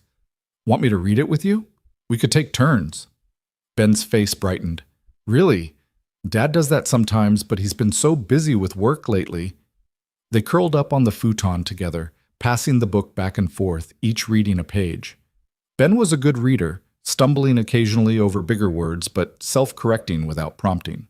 When Claire's turn came, she put on different voices for the characters, making Ben giggle.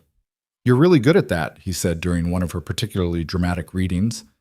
"I used to read to my little cousins when I was younger. I'd forgotten how fun it is." "Do you have kids?" The question was innocent, but it hit Claire unexpectedly hard. "No. No kids. Do you want them someday?" Claire thought about it. 2 years ago, she would have said yes. Marcus had talked about marriage and children in the abstract future, always placing those milestones just out of reach, always finding reasons to delay. Looking back, she realized he'd never actually wanted those things with her.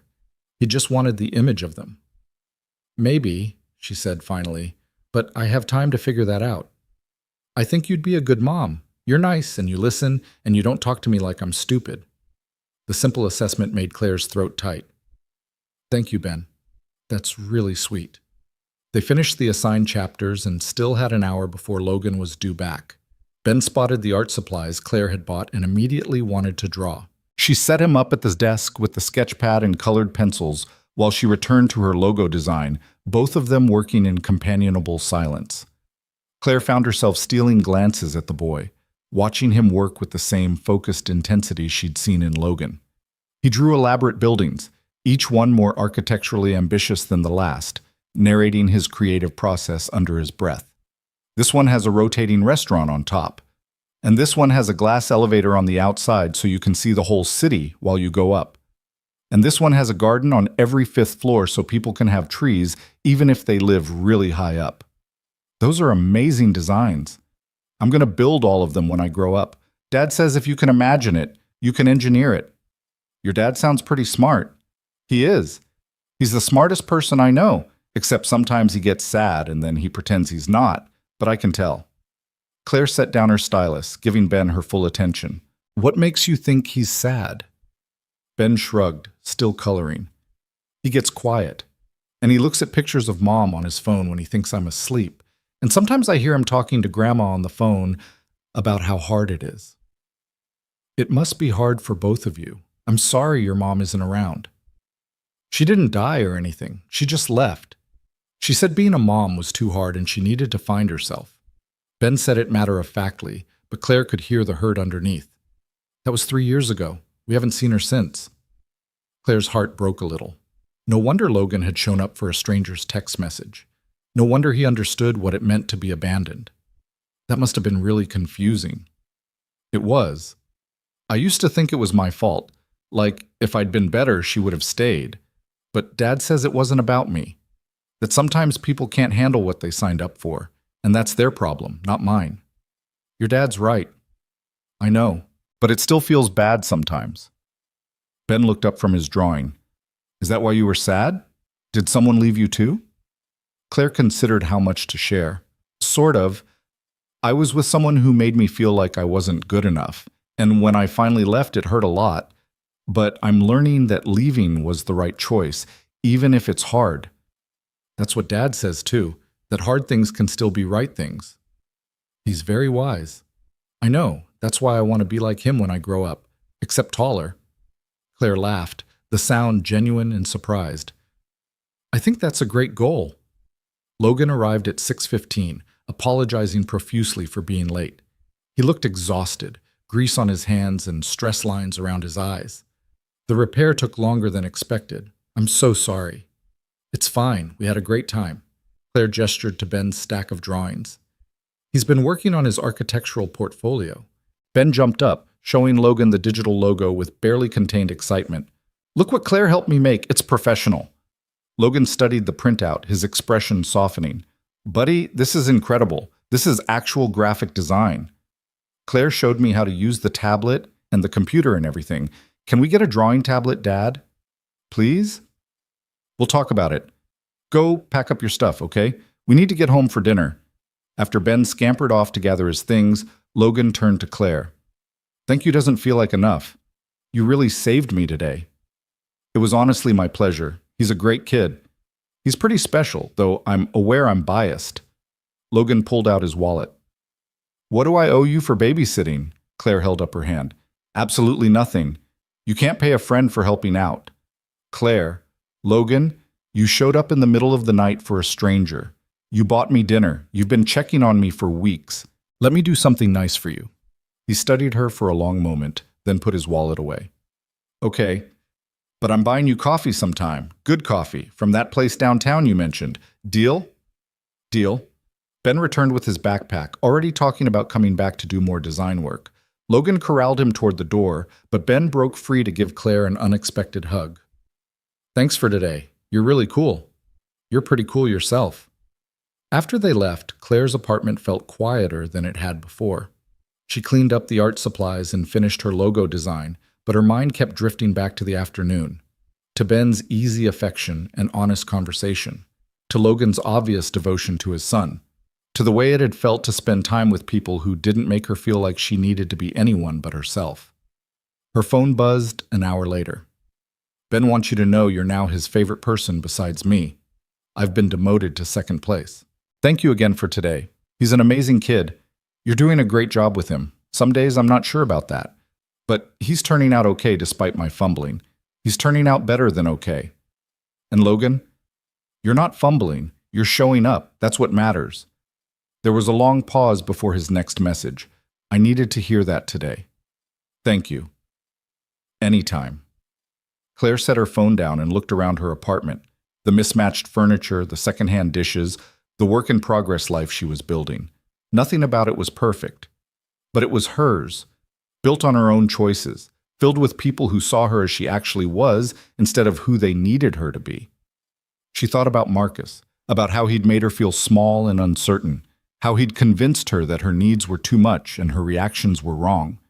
She thought about the silence from him over the past week, and part of her waited for the other shoe to drop. Because men like Marcus didn't just let go. They waited. They planned. They came back when you thought you were safe. But for tonight, she was okay. She had work she enjoyed, a friend who'd fight dragons for her, and a growing connection with a kind man and his wonderful son. It wasn't the life she'd planned 2 months ago. It was better because it was real.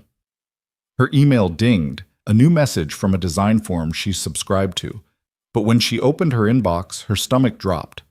Sitting at the top, sent 20 minutes ago from a brand new address she didn't recognize, was a message from Marcus. The subject line was simple. This isn't over. Claire's hands shook as she clicked it open. I've been giving you space like you asked. I've been working on myself, seeing a therapist, trying to understand what went wrong. But Claire, it's been 2 weeks. How long are you going to punish me? I made one mistake. One. And you're treating me like I'm some kind of monster. I saw you today, walking around the farmer's market with Maya, like you don't have a care in the world. You look happy. Meanwhile, I'm falling apart. Do you even care? Or was everything we had just meaningless to you? I deserve better than this silence. I deserve a conversation. I deserve closure. If you won't respond to me like an adult, I'll have no choice but to come find you. We live in the same city, Claire. You can't hide forever. And Claire read it twice, her heart pounding. He'd seen her at the farmer's market. He'd been watching. The threat was thinly veiled but unmistakable. Respond, or I'll find you. She saved the email, added it to the folder she'd created for documentation, and tried to calm her racing thoughts. The police had said to establish a pattern. She had that now. Weeks of calls from different numbers, emails from fake accounts, and now this. An admission he was watching her, combined with a threat to come find her. With shaking hands, Claire pulled up Maya's number and typed a message. Marcus emailed again. He says he saw me at the farmer's market. He's threatening to come find me if I don't respond. I'm scared. The response was immediate.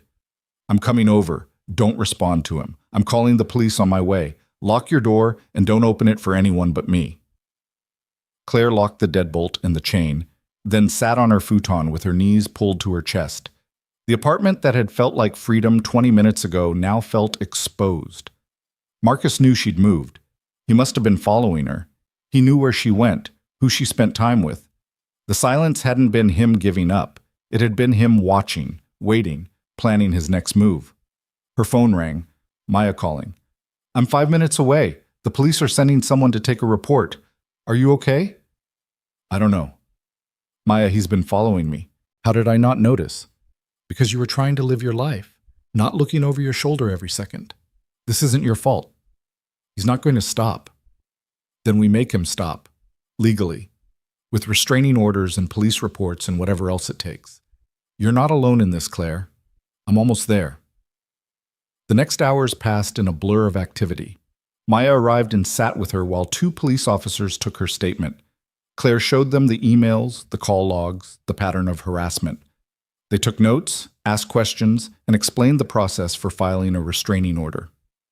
"You have enough for a temporary order of protection," the older officer said.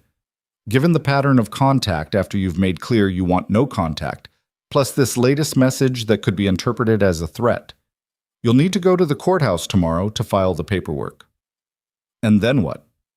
"He'll be served with the order. If he violates it by contacting you or coming within a certain distance, we can arrest him." "What if he doesn't care about the order?" The officer's expression was sympathetic. "Then you call us immediately and we deal with it. But most people take restraining orders seriously once they realize there are real consequences."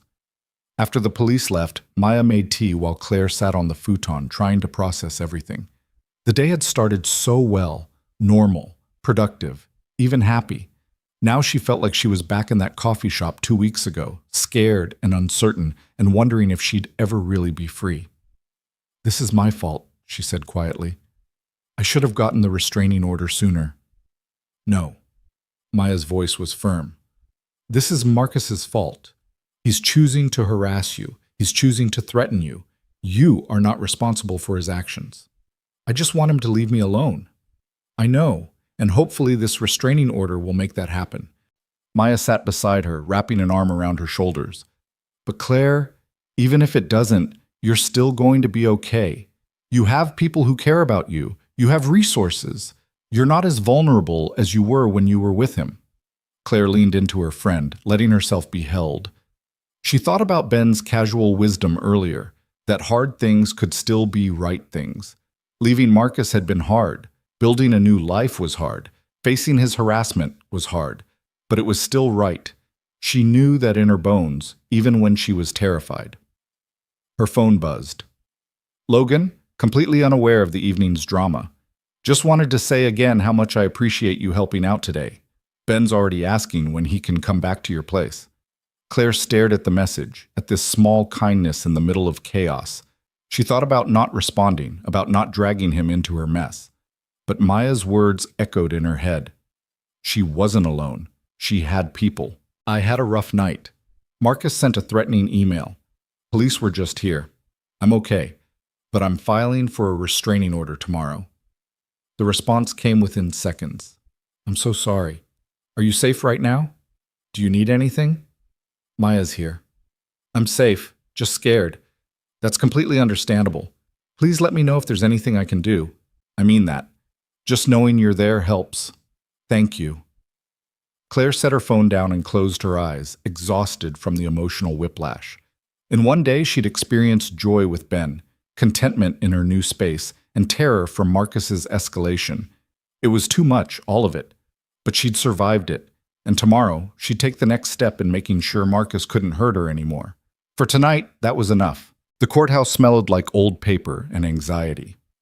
Claire sat on a hard wooden bench outside the clerk's office, her hands clasped tight around the folder containing 2 weeks' worth of documented harassment.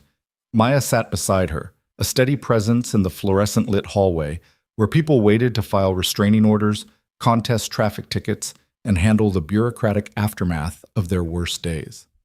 "You've got this," Maya said quietly. "Just tell them what happened. Show them the evidence. They'll see it for what it is." Claire nodded, not trusting her voice. She'd barely slept. Marcus's email playing on repeat in her head. "You can't hide forever." The words had followed her into restless dreams where she was always running, always being found.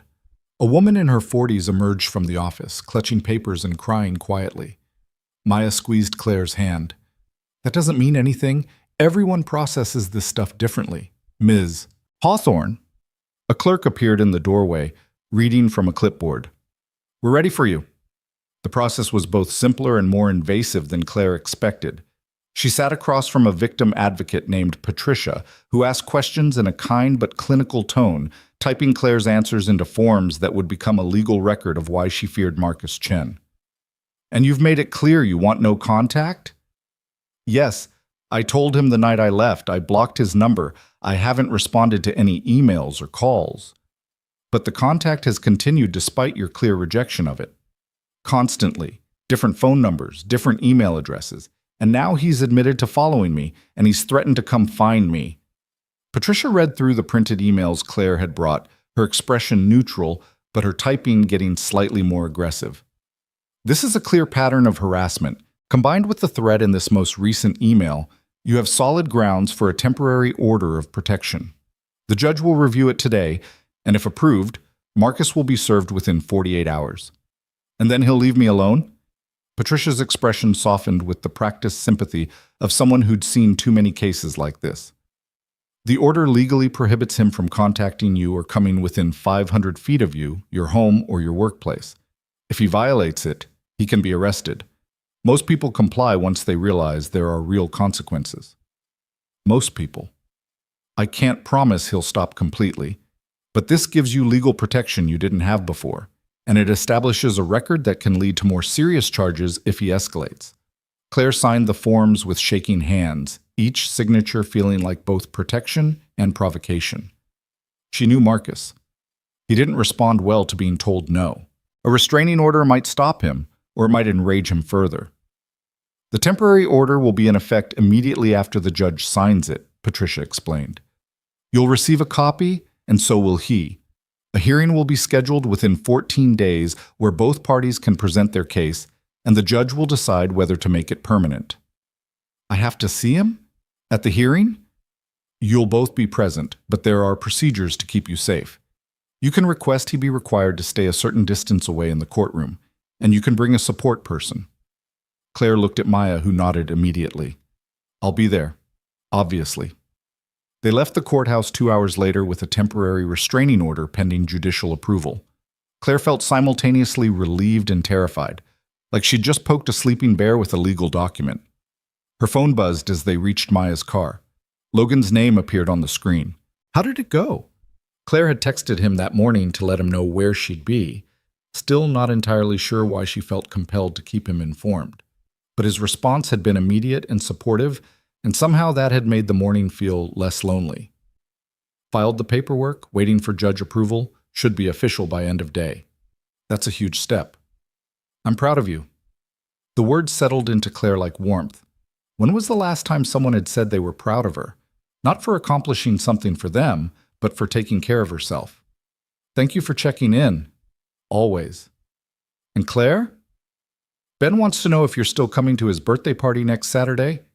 No pressure if you're not up for it, but he's been talking about it all week. Claire had forgotten about the party and the chaos of the restraining order. Logan had mentioned it during their last text conversation, a casual invitation that Ben had apparently latched onto with the determination of an 8-year-old who'd decided someone was his friend. I wouldn't miss it. What should I bring? Just yourself. Though fair warning, there will be approximately 15 children hopped up on sugar and cake. It's controlled chaos. Sounds perfect. Maya glanced over as Claire put her phone away, a knowing smile on her face. Logan? Ben's birthday party is next weekend. I said I'd go. You like him. I like both of them. But you like Logan differently than you like Ben. Claire sighed, leaning her head against the car window. I don't know what I feel.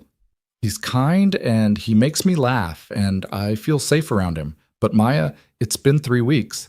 3 weeks since I left Marcus. I can't possibly be ready for anything new. I'm not saying you should jump into a relationship. I'm just saying it's okay to acknowledge that you like someone, that you're attracted to someone. That doesn't mean you have to act on it right now. What if I'm just latching on to the first person who's shown me basic decency? What if you're not? What if you're just recognizing a good person when you see one? Maya pulled into a parking spot near her apartment. Claire, you're allowed to have feelings. You're allowed to be attracted to someone. You don't have to punish yourself for moving forward. It doesn't feel like moving forward. It feels like I'm running from one thing to another. You're not running. You're living. There's a difference. They spent the afternoon working in Maya's apartment, Claire on client projects, Maya grading papers from her community center classes. Around 4, Claire's phone rang with a number she didn't recognize. Her stomach dropped, old fear flooding back. Don't answer it, Maya said immediately, but Claire checked the voicemail that followed, and it was Patricia from the courthouse. The judge had approved the temporary restraining order. Marcus would be served by Monday afternoon. 500 feet, no contact, violation meant arrest. Claire should have felt relieved. Instead, she felt like she'd just lit a fuse and was waiting for the explosion. The weekend passed in tense anticipation. Claire worked, ate, slept, and tried to convince herself that the restraining order was protection rather than provocation. Logan texted her daily, never pushy, just checking in. Ben sent her photos of his birthday decorations, handmade banners and carefully arranged Lego displays. Saturday arrived with clear skies and unseasonable warmth. Claire stood outside Logan's apartment building at 2 in the afternoon, holding a wrapped present and fighting the urge to turn around and go home. This was normal, just a kid's birthday party. Nothing threatening about cake and games and controlled chaos. She buzzed Logan's apartment. His voice came through the intercom, warm with obvious relief. Thank God you're here. The natives are getting restless. 3rd floor, apartment 3D. The hallway was already loud with children's laughter when Claire reached the 3rd floor. Logan opened the door looking slightly frazzled but happy, his hair sticking up like he'd run his hands through it too many times. You came. I said I would. I know, but I also know you've had a really hard week, and I wouldn't have blamed you for... Logan, I wanted to be here. His expression softened. Okay, good. Come meet the chaos. The apartment was exactly as Claire had imagined, lived in and comfortable, with Lego structures on every available surface and photos of Ben at various ages covering the walls. 15 children raced around the living room playing some game that involved a lot of shrieking. A handful of parents stood in the kitchen, drinking coffee, and looking relieved to have adult conversation. Ben spotted Claire immediately and launched himself at her with the enthusiasm of a golden retriever. You came! I told everyone you were coming and you're here! Happy birthday, buddy! How does it feel to be 9? Exactly the same as 8, but more official. Claire handed him the wrapped present, a professional-grade sketchpad and a set of architectural drawing pencils she'd found at an art supply store. Ben tore into it with gleeful abandon, his eyes going wide.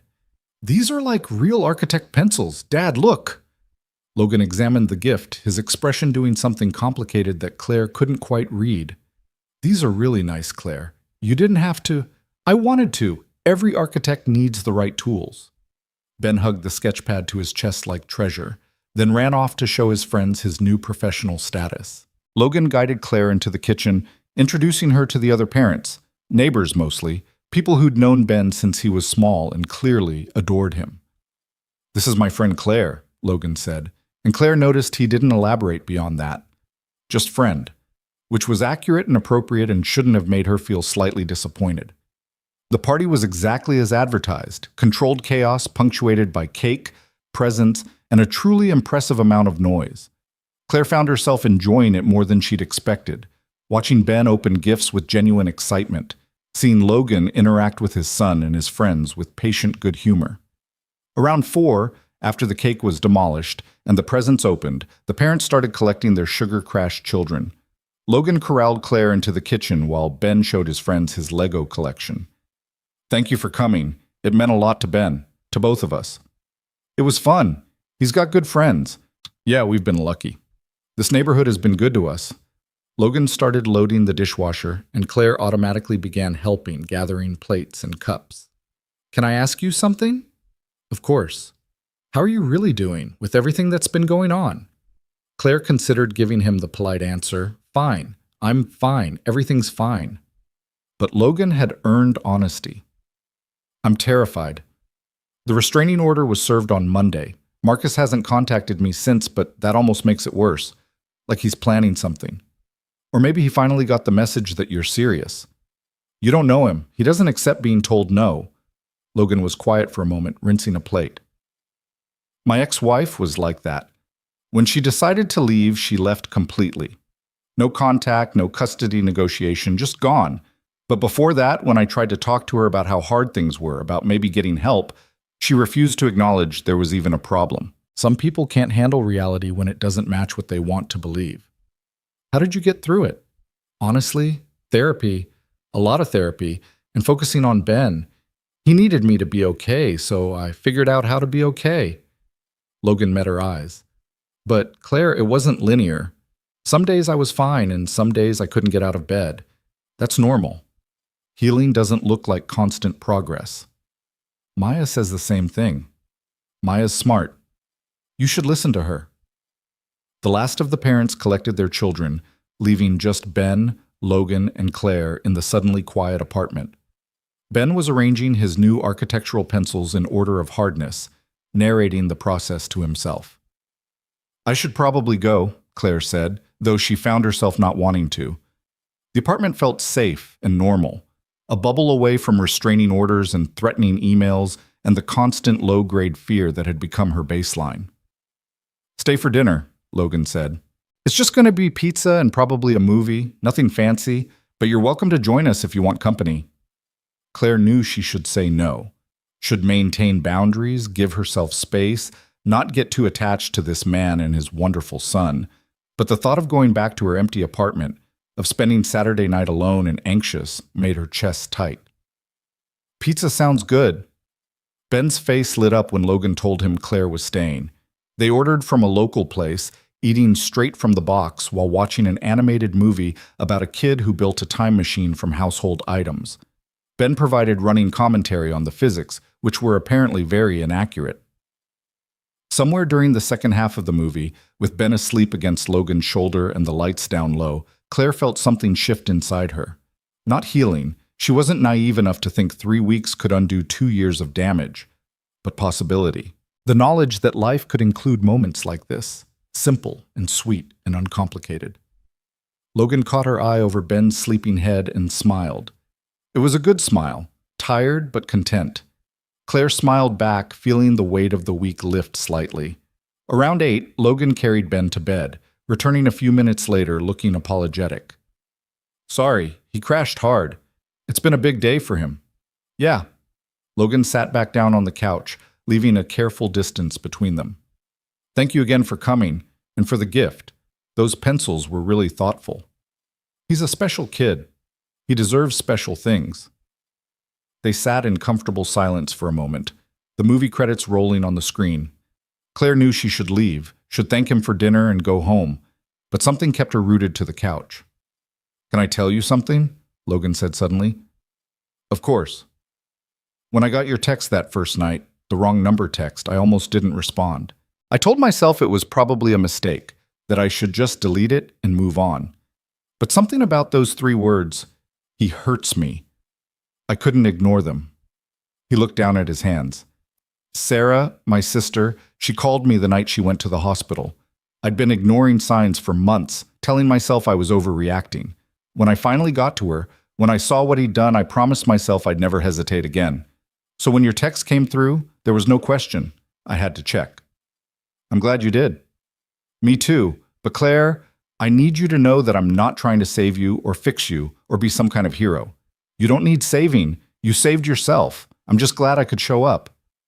The words settled into Claire like stones, solid and permanent. Why are you telling me this? Logan met her eyes, and Claire saw something vulnerable there. Because I like you, and I don't want there to be any confusion about why I'm here or what I want. I'm not Marcus. I'm not going to make you smaller or doubt yourself or question your reality, and I'm not going to rush you into anything you're not ready for. But I wanted you to know that when you are ready, if you're ever ready, I'm interested in getting to know you better. The real you, not the version someone else tried to make you into. Claire's breath caught. She should say something careful, something that maintained distance and protected her still healing heart. Instead, she said the truth. I like you too. And that terrifies me because it's only been 3 weeks and I'm still a mess, and I don't trust my own judgment about people. 3 weeks, 3 months, 3 years? There's no timeline for when you're supposed to feel things. And Claire, you're not a mess. You're someone who survived something hard and had the courage to walk away. That's not mess, that's strength. I don't feel strong. You are anyway. Claire found herself leaning slightly closer, drawn by his honesty and the gentle certainty in his voice. Logan didn't move away, but he didn't close the distance either. He was letting her choose, letting her set the pace. I can't promise anything right now, she said quietly. I need time to figure out who I am without someone else defining it for me. I'm not asking for promises. I'm just asking you to know that I'm here. As a friend, as whatever you need, with no pressure and no expectations. Why are you so understanding about this? Logan's laugh was soft and self-deprecating. Because I've been the person who needed time and space and patience. When my ex left, I was a wreck. I had a 3-year-old to take care of and a heart I didn't know how to mend. If people hadn't given me grace while I figured it out, I don't know where I'd be. Claire reached out, touching his hand briefly. Thank you. For understanding, for being patient, for showing me what kindness looks like without strings attached. You're welcome. They sat like that for a while, the movie menu looping on the screen, the apartment quiet around them. Eventually, Claire gathered her things and Logan walked her to the door. Text me when you get home safe, he said, the same thing he'd said after their first coffee shop meeting, after every interaction since. I will. Claire rode the bus home feeling lighter than she had in weeks. Her apartment greeted her with its familiar mix of thrift store furniture and exposed brick, and for the first time it felt less like a refuge and more like a home. She texted Logan as promised, then checked her email out of habit. Nothing from Marcus. No messages from unknown accounts. 5 days since the restraining order was served and complete silence. She wanted to believe he'd finally given up, but some instinct told her the silence was just a different kind of strategy. Monday morning arrived with the kind of crisp autumn chill that promised winter wasn't far behind. Claire worked through the morning on a logo redesign for a startup tech company, lost in color theory and typography. Around noon, her phone rang with another unknown number. She almost didn't answer, but something made her pick up. Hello? Ms. Hawthorne, this is Detective Sarah Mitchell with the City Police Department. I'm calling about Marcus Chen and the restraining order you filed. Claire's stomach dropped. What happened? Did he violate it? No, nothing like that. But we received some additional information that I'd like to discuss with you. Are you available to come to the station this afternoon? Is something wrong? I'd rather discuss it in person. Can you come in around 2? Claire agreed, her mind racing through possibilities. She called Maya immediately, who insisted on coming with her. They arrived at the police station 15 minutes early, both of them tense with anticipation. Detective Mitchell was a woman in her early 40s with kind eyes and the no-nonsense demeanor of someone who'd seen too much. She led them to a small interview room and laid out several printed documents. Ms. Hawthorne, you're not the first person to file a restraining order against Marcus Chen. Claire stared at her. What? 3 years ago, a woman named Jessica Tran filed for a restraining order against him. The pattern was remarkably similar to yours. Escalating harassment after she ended the relationship, threats when she wouldn't respond, showing up at her workplace. The order was granted and he violated it twice before she moved out of state. Why didn't this come up when I filed my order? Different jurisdiction. She filed in the county where she was living at the time. But when your order went through our system, one of our officers recognized the name and flagged it. I pulled the records this morning. Maya leaned forward.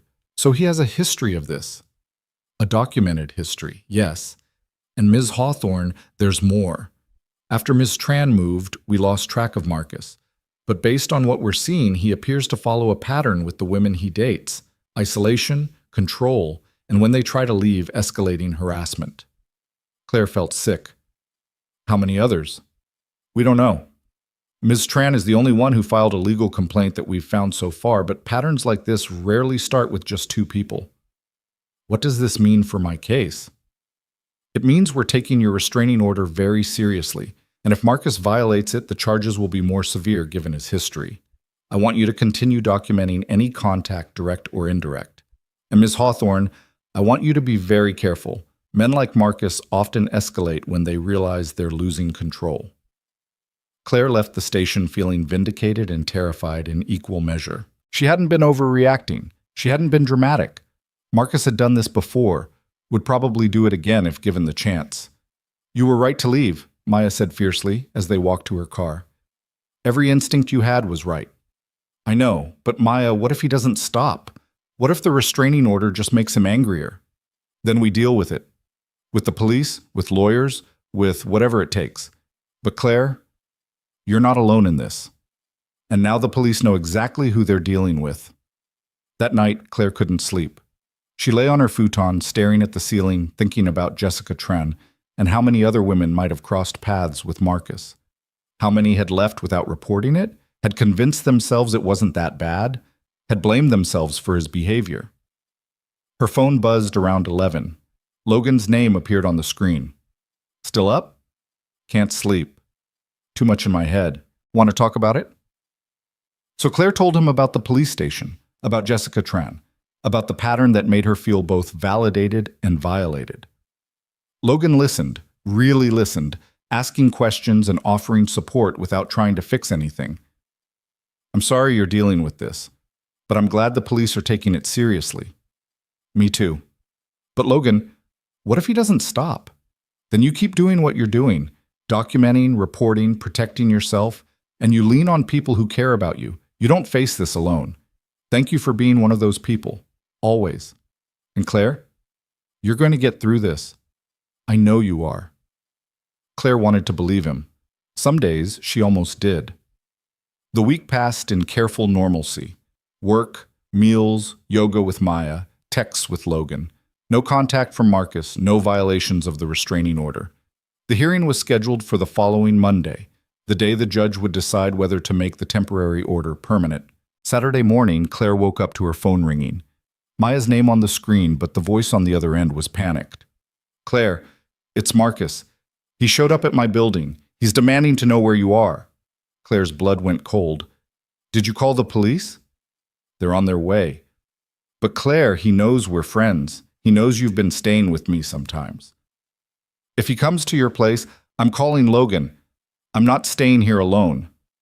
Claire hung up and immediately dialed Logan's number, her hands shaking so badly she almost dropped the phone. He answered on the second ring. "Claire? What's wrong?" "Marcus showed up at Maya's building. I don't know if he knows where I live, but I'm scared to stay here alone." "Pack a bag. I'm coming to get you." "Logan, you don't have to..." "I'm already getting my keys. I'll be there in 10 minutes. Pack enough for a few days. You and Ben can have a sleepover in the living room. We'll make it an adventure." Claire packed quickly, throwing clothes and toiletries and her laptop into a bag with trembling hands. True to his word, Logan pulled up outside her building 9 minutes later. She ran downstairs and climbed into his truck, feeling like she was fleeing a crime scene. "Did the police arrest him?" Logan asked, pulling into traffic. "I don't know. Maya's supposed to call me when she knows more." Claire's phone rang as if on cue. She answered on speaker. "Maya?" "They arrested him. He violated the restraining order by showing up at my building. He's in custody." Claire closed her eyes, relief flooding through her. "What happens now?" "The police said he'll be held until he can see a judge on Monday. With his prior violation history with Jessica Tran, they're taking this seriously. Claire, this is good. This is evidence for the hearing." Okay. Claire's voice was shaking. "I'm with Logan. I'm safe." "Good. Stay there. I'll keep you updated." After Maya hung up, Logan reached over and squeezed Claire's hand briefly. "You're okay. He's in custody. You're safe." "I feel like I can't breathe." "That's adrenaline. Just focus on breathing, in and out. You're okay." By the time they reached Logan's apartment, Claire had managed to calm her racing heart. Ben greeted her at the door with his usual enthusiasm, completely unaware of the drama. "Are you having a sleepover? Dad said you might stay for the weekend." "Is that okay with you?" Claire asked, managing a smile. "Yeah, we can build Legos, and you can help me with my new architectural designs." Logan set Claire up in his room despite her protests. "You need actual rest. Ben and I will take the living room. It'll be fun." "Logan, I can't take your bed." "Yes, you can. And you will. No arguments." That night, Claire lay in Logan's bed, surrounded by the quiet comfort of his space. She could hear him and Ben in the living room, their voices soft as Logan read a bedtime story. The normalcy of it made her want to cry. Her phone buzzed with a text from Maya. Marcus is being charged with violating the restraining order. Court date is Monday morning. The prosecutor thinks, given his history with Jessica Tran, they might add stalking charges. You did it, Claire. You stood up to him, and you're winning. Claire read the message 3 times, letting the words sink in. She was winning.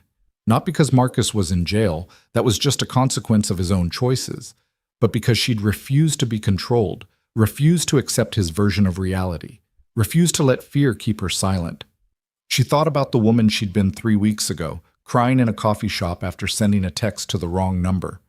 She thought about all the decisions she'd made since then, leaving, getting her things, filing the restraining order, building a life that belonged to her alone. She wasn't the same person anymore. Maybe that was what healing looked like. Not a straight line from broken to whole, but a series of small, brave choices that added up to someone stronger. Sunday passed in gentle domesticity. Claire helped Ben with his Lego projects while Logan made breakfast. They went to the park in the afternoon, Ben running ahead while Logan and Claire walked behind, talking about everything and nothing. "How are you feeling about tomorrow?" Logan asked. "Terrified, but ready." Claire watched Ben climb the jungle gym with fearless determination. "I just want it to be over." "It will be soon, and then you can move forward." "What if he gets out and comes after me again?" "Then you call the police and they arrest him again, and each time the consequences get more severe. Eventually, he'll either learn or he'll end up in jail long enough that you can build a life he can't touch." Monday morning arrived with the weight of finality. Maya picked Claire up from Logan's apartment, both of them dressed professionally for court. The hearing was scheduled for 10 a.m., and Claire's lawyer, a woman from Legal Aid who specialized in domestic violence cases, met them outside the courtroom. "Marcus's lawyer is trying to argue that showing up at your friend's building was a misunderstanding," the lawyer explained. "But given his history with Jessica Tran and the documented pattern of harassment, the judge isn't likely to buy it. We're asking for a permanent restraining order with additional provisions. No third-party contact, no social media contact, nothing." The courtroom was smaller than Claire expected, and Marcus was already seated at the defendant's table when they walked in. He looked thinner, more haggard, his expensive suit doing nothing to hide the desperation in his eyes. When he saw Claire, his expression shifted to something she recognized. That particular blend of hurt and anger that used to make her apologize for things that weren't her fault. But this time, she didn't look away. She met his eyes steadily, refusing to be intimidated. The hearing took less than an hour. Claire testified about the pattern of harassment, about Marcus showing up at Maya's building despite the restraining order. The prosecutor introduced evidence of his prior violation with Jessica Tran. Marcus's lawyer tried to paint him as a heartbroken man who'd made a mistake, but the judge wasn't having it. "Mr. Chen, you have a documented history of violating protective orders. You were explicitly told to stay away from Miss Hawthorne, her friends, and her residents. Instead, you showed up at a building you knew she frequented, demanding information about her whereabouts." The judge's voice was stern. "This court finds sufficient evidence to grant a permanent restraining order. Additionally, you are prohibited from any direct or indirect contact with Ms. Hawthorne, including through third parties or social media. Any violation will result in immediate arrest and additional charges. Do you understand?" Marcus's shoulders slumped. "Yes, Your Honor." "And Mr. Chen, I'm adding a provision that you undergo mandatory counseling as a condition of this order. You need help. I suggest you get it." The gavel came down, and it was over. Claire walked out of the courtroom feeling like she'd been holding her breath for 3 weeks and could finally exhale. Maya hugged her fiercely in the hallway. "You did it. It's done." "It's really done. It's really done." They celebrated with lunch at a cafe Claire loved but hadn't visited in 2 years because Marcus said the food was overpriced. She ordered exactly what she wanted, laughed too loud, and felt lighter than she had in memory. That afternoon, she texted Logan. "Permanent restraining order granted. Mandatory counseling. It's over. That's amazing. I'm so proud of you. Thank you for everything, for showing up that first night, for letting me stay this weekend, for believing me. You don't have to thank me, but you're welcome. And Claire, I meant what I said about being interested in getting to know you better. No pressure, but when you're ready, I'm here." Claire stared at the message, her heart doing something complicated in her chest. She thought about Logan's kindness, about Ben's easy affection, about the way they'd made her feel safe and seen and valued. She thought about the woman she'd been 3 weeks ago and the woman she was becoming. Someone who set boundaries and enforced them. Someone who chose herself over someone else's comfort. Someone who could accept kindness without owing anything in return. "Can I take you to dinner? Somewhere nice, my treat. As a thank you and maybe as a first date if you're interested." The response came quickly. "I would really like that. Friday night? I'll get Mrs. Chen to watch Ben." Friday's perfect.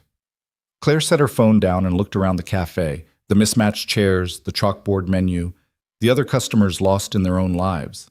Everything looked sharper, more vivid, like she'd been viewing the world through gauze and someone had finally pulled it away. She thought about Marcus, about the 2 years she'd spent trying to be enough for someone who would never be satisfied. She thought about the courage it had taken to leave, to file that restraining order, to stand in that courtroom and refuse to be intimidated. And she thought about the future, uncertain and terrifying and full of possibility. A future that included her own apartment, her own work, friends who fought for her, and maybe eventually something more with a kind man and his wonderful son. The wrong number text had changed everything. One mistyped digit, one stranger willing to show up, one moment of crying in a coffee shop that had led to all of this. Claire pulled out her phone and opened her messages to Logan's number. Not the wrong number anymore. The exact right number at the exact right time. "Thank you for answering that night, for coming when you didn't have to, for showing me what kindness looks like.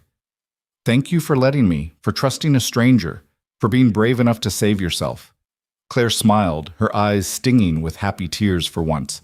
She wasn't saved, she was saving herself, one brave choice at a time. And that made all the difference. Friday night, she wore a dress she'd bought for herself, in a color Marcus had said didn't suit her. Logan picked her up at 7, looking nervous and hopeful in equal measure. He brought flowers, simple daisies that made her laugh with delight. "Ben helped me pick them out. He said you seemed like a daisy person." He's absolutely right.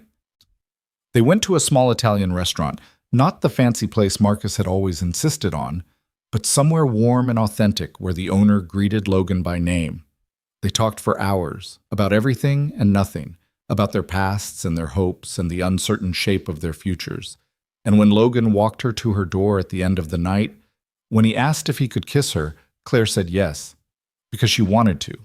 Not because someone expected it or demanded it, but because she chose it. The kiss was gentle and sweet and full of promise. When they pulled apart, Logan rested his forehead against hers. "Thank you for giving me a chance. Thank you for being worth the chance." Claire went inside her apartment, her space, her choices, her life, and knew with absolute certainty that she was going to be okay. Better than okay. She was going to be happy, on her own terms, with people who saw her for who she truly was. The wrong number had led her exactly where she needed to be, and for that, she would be forever grateful.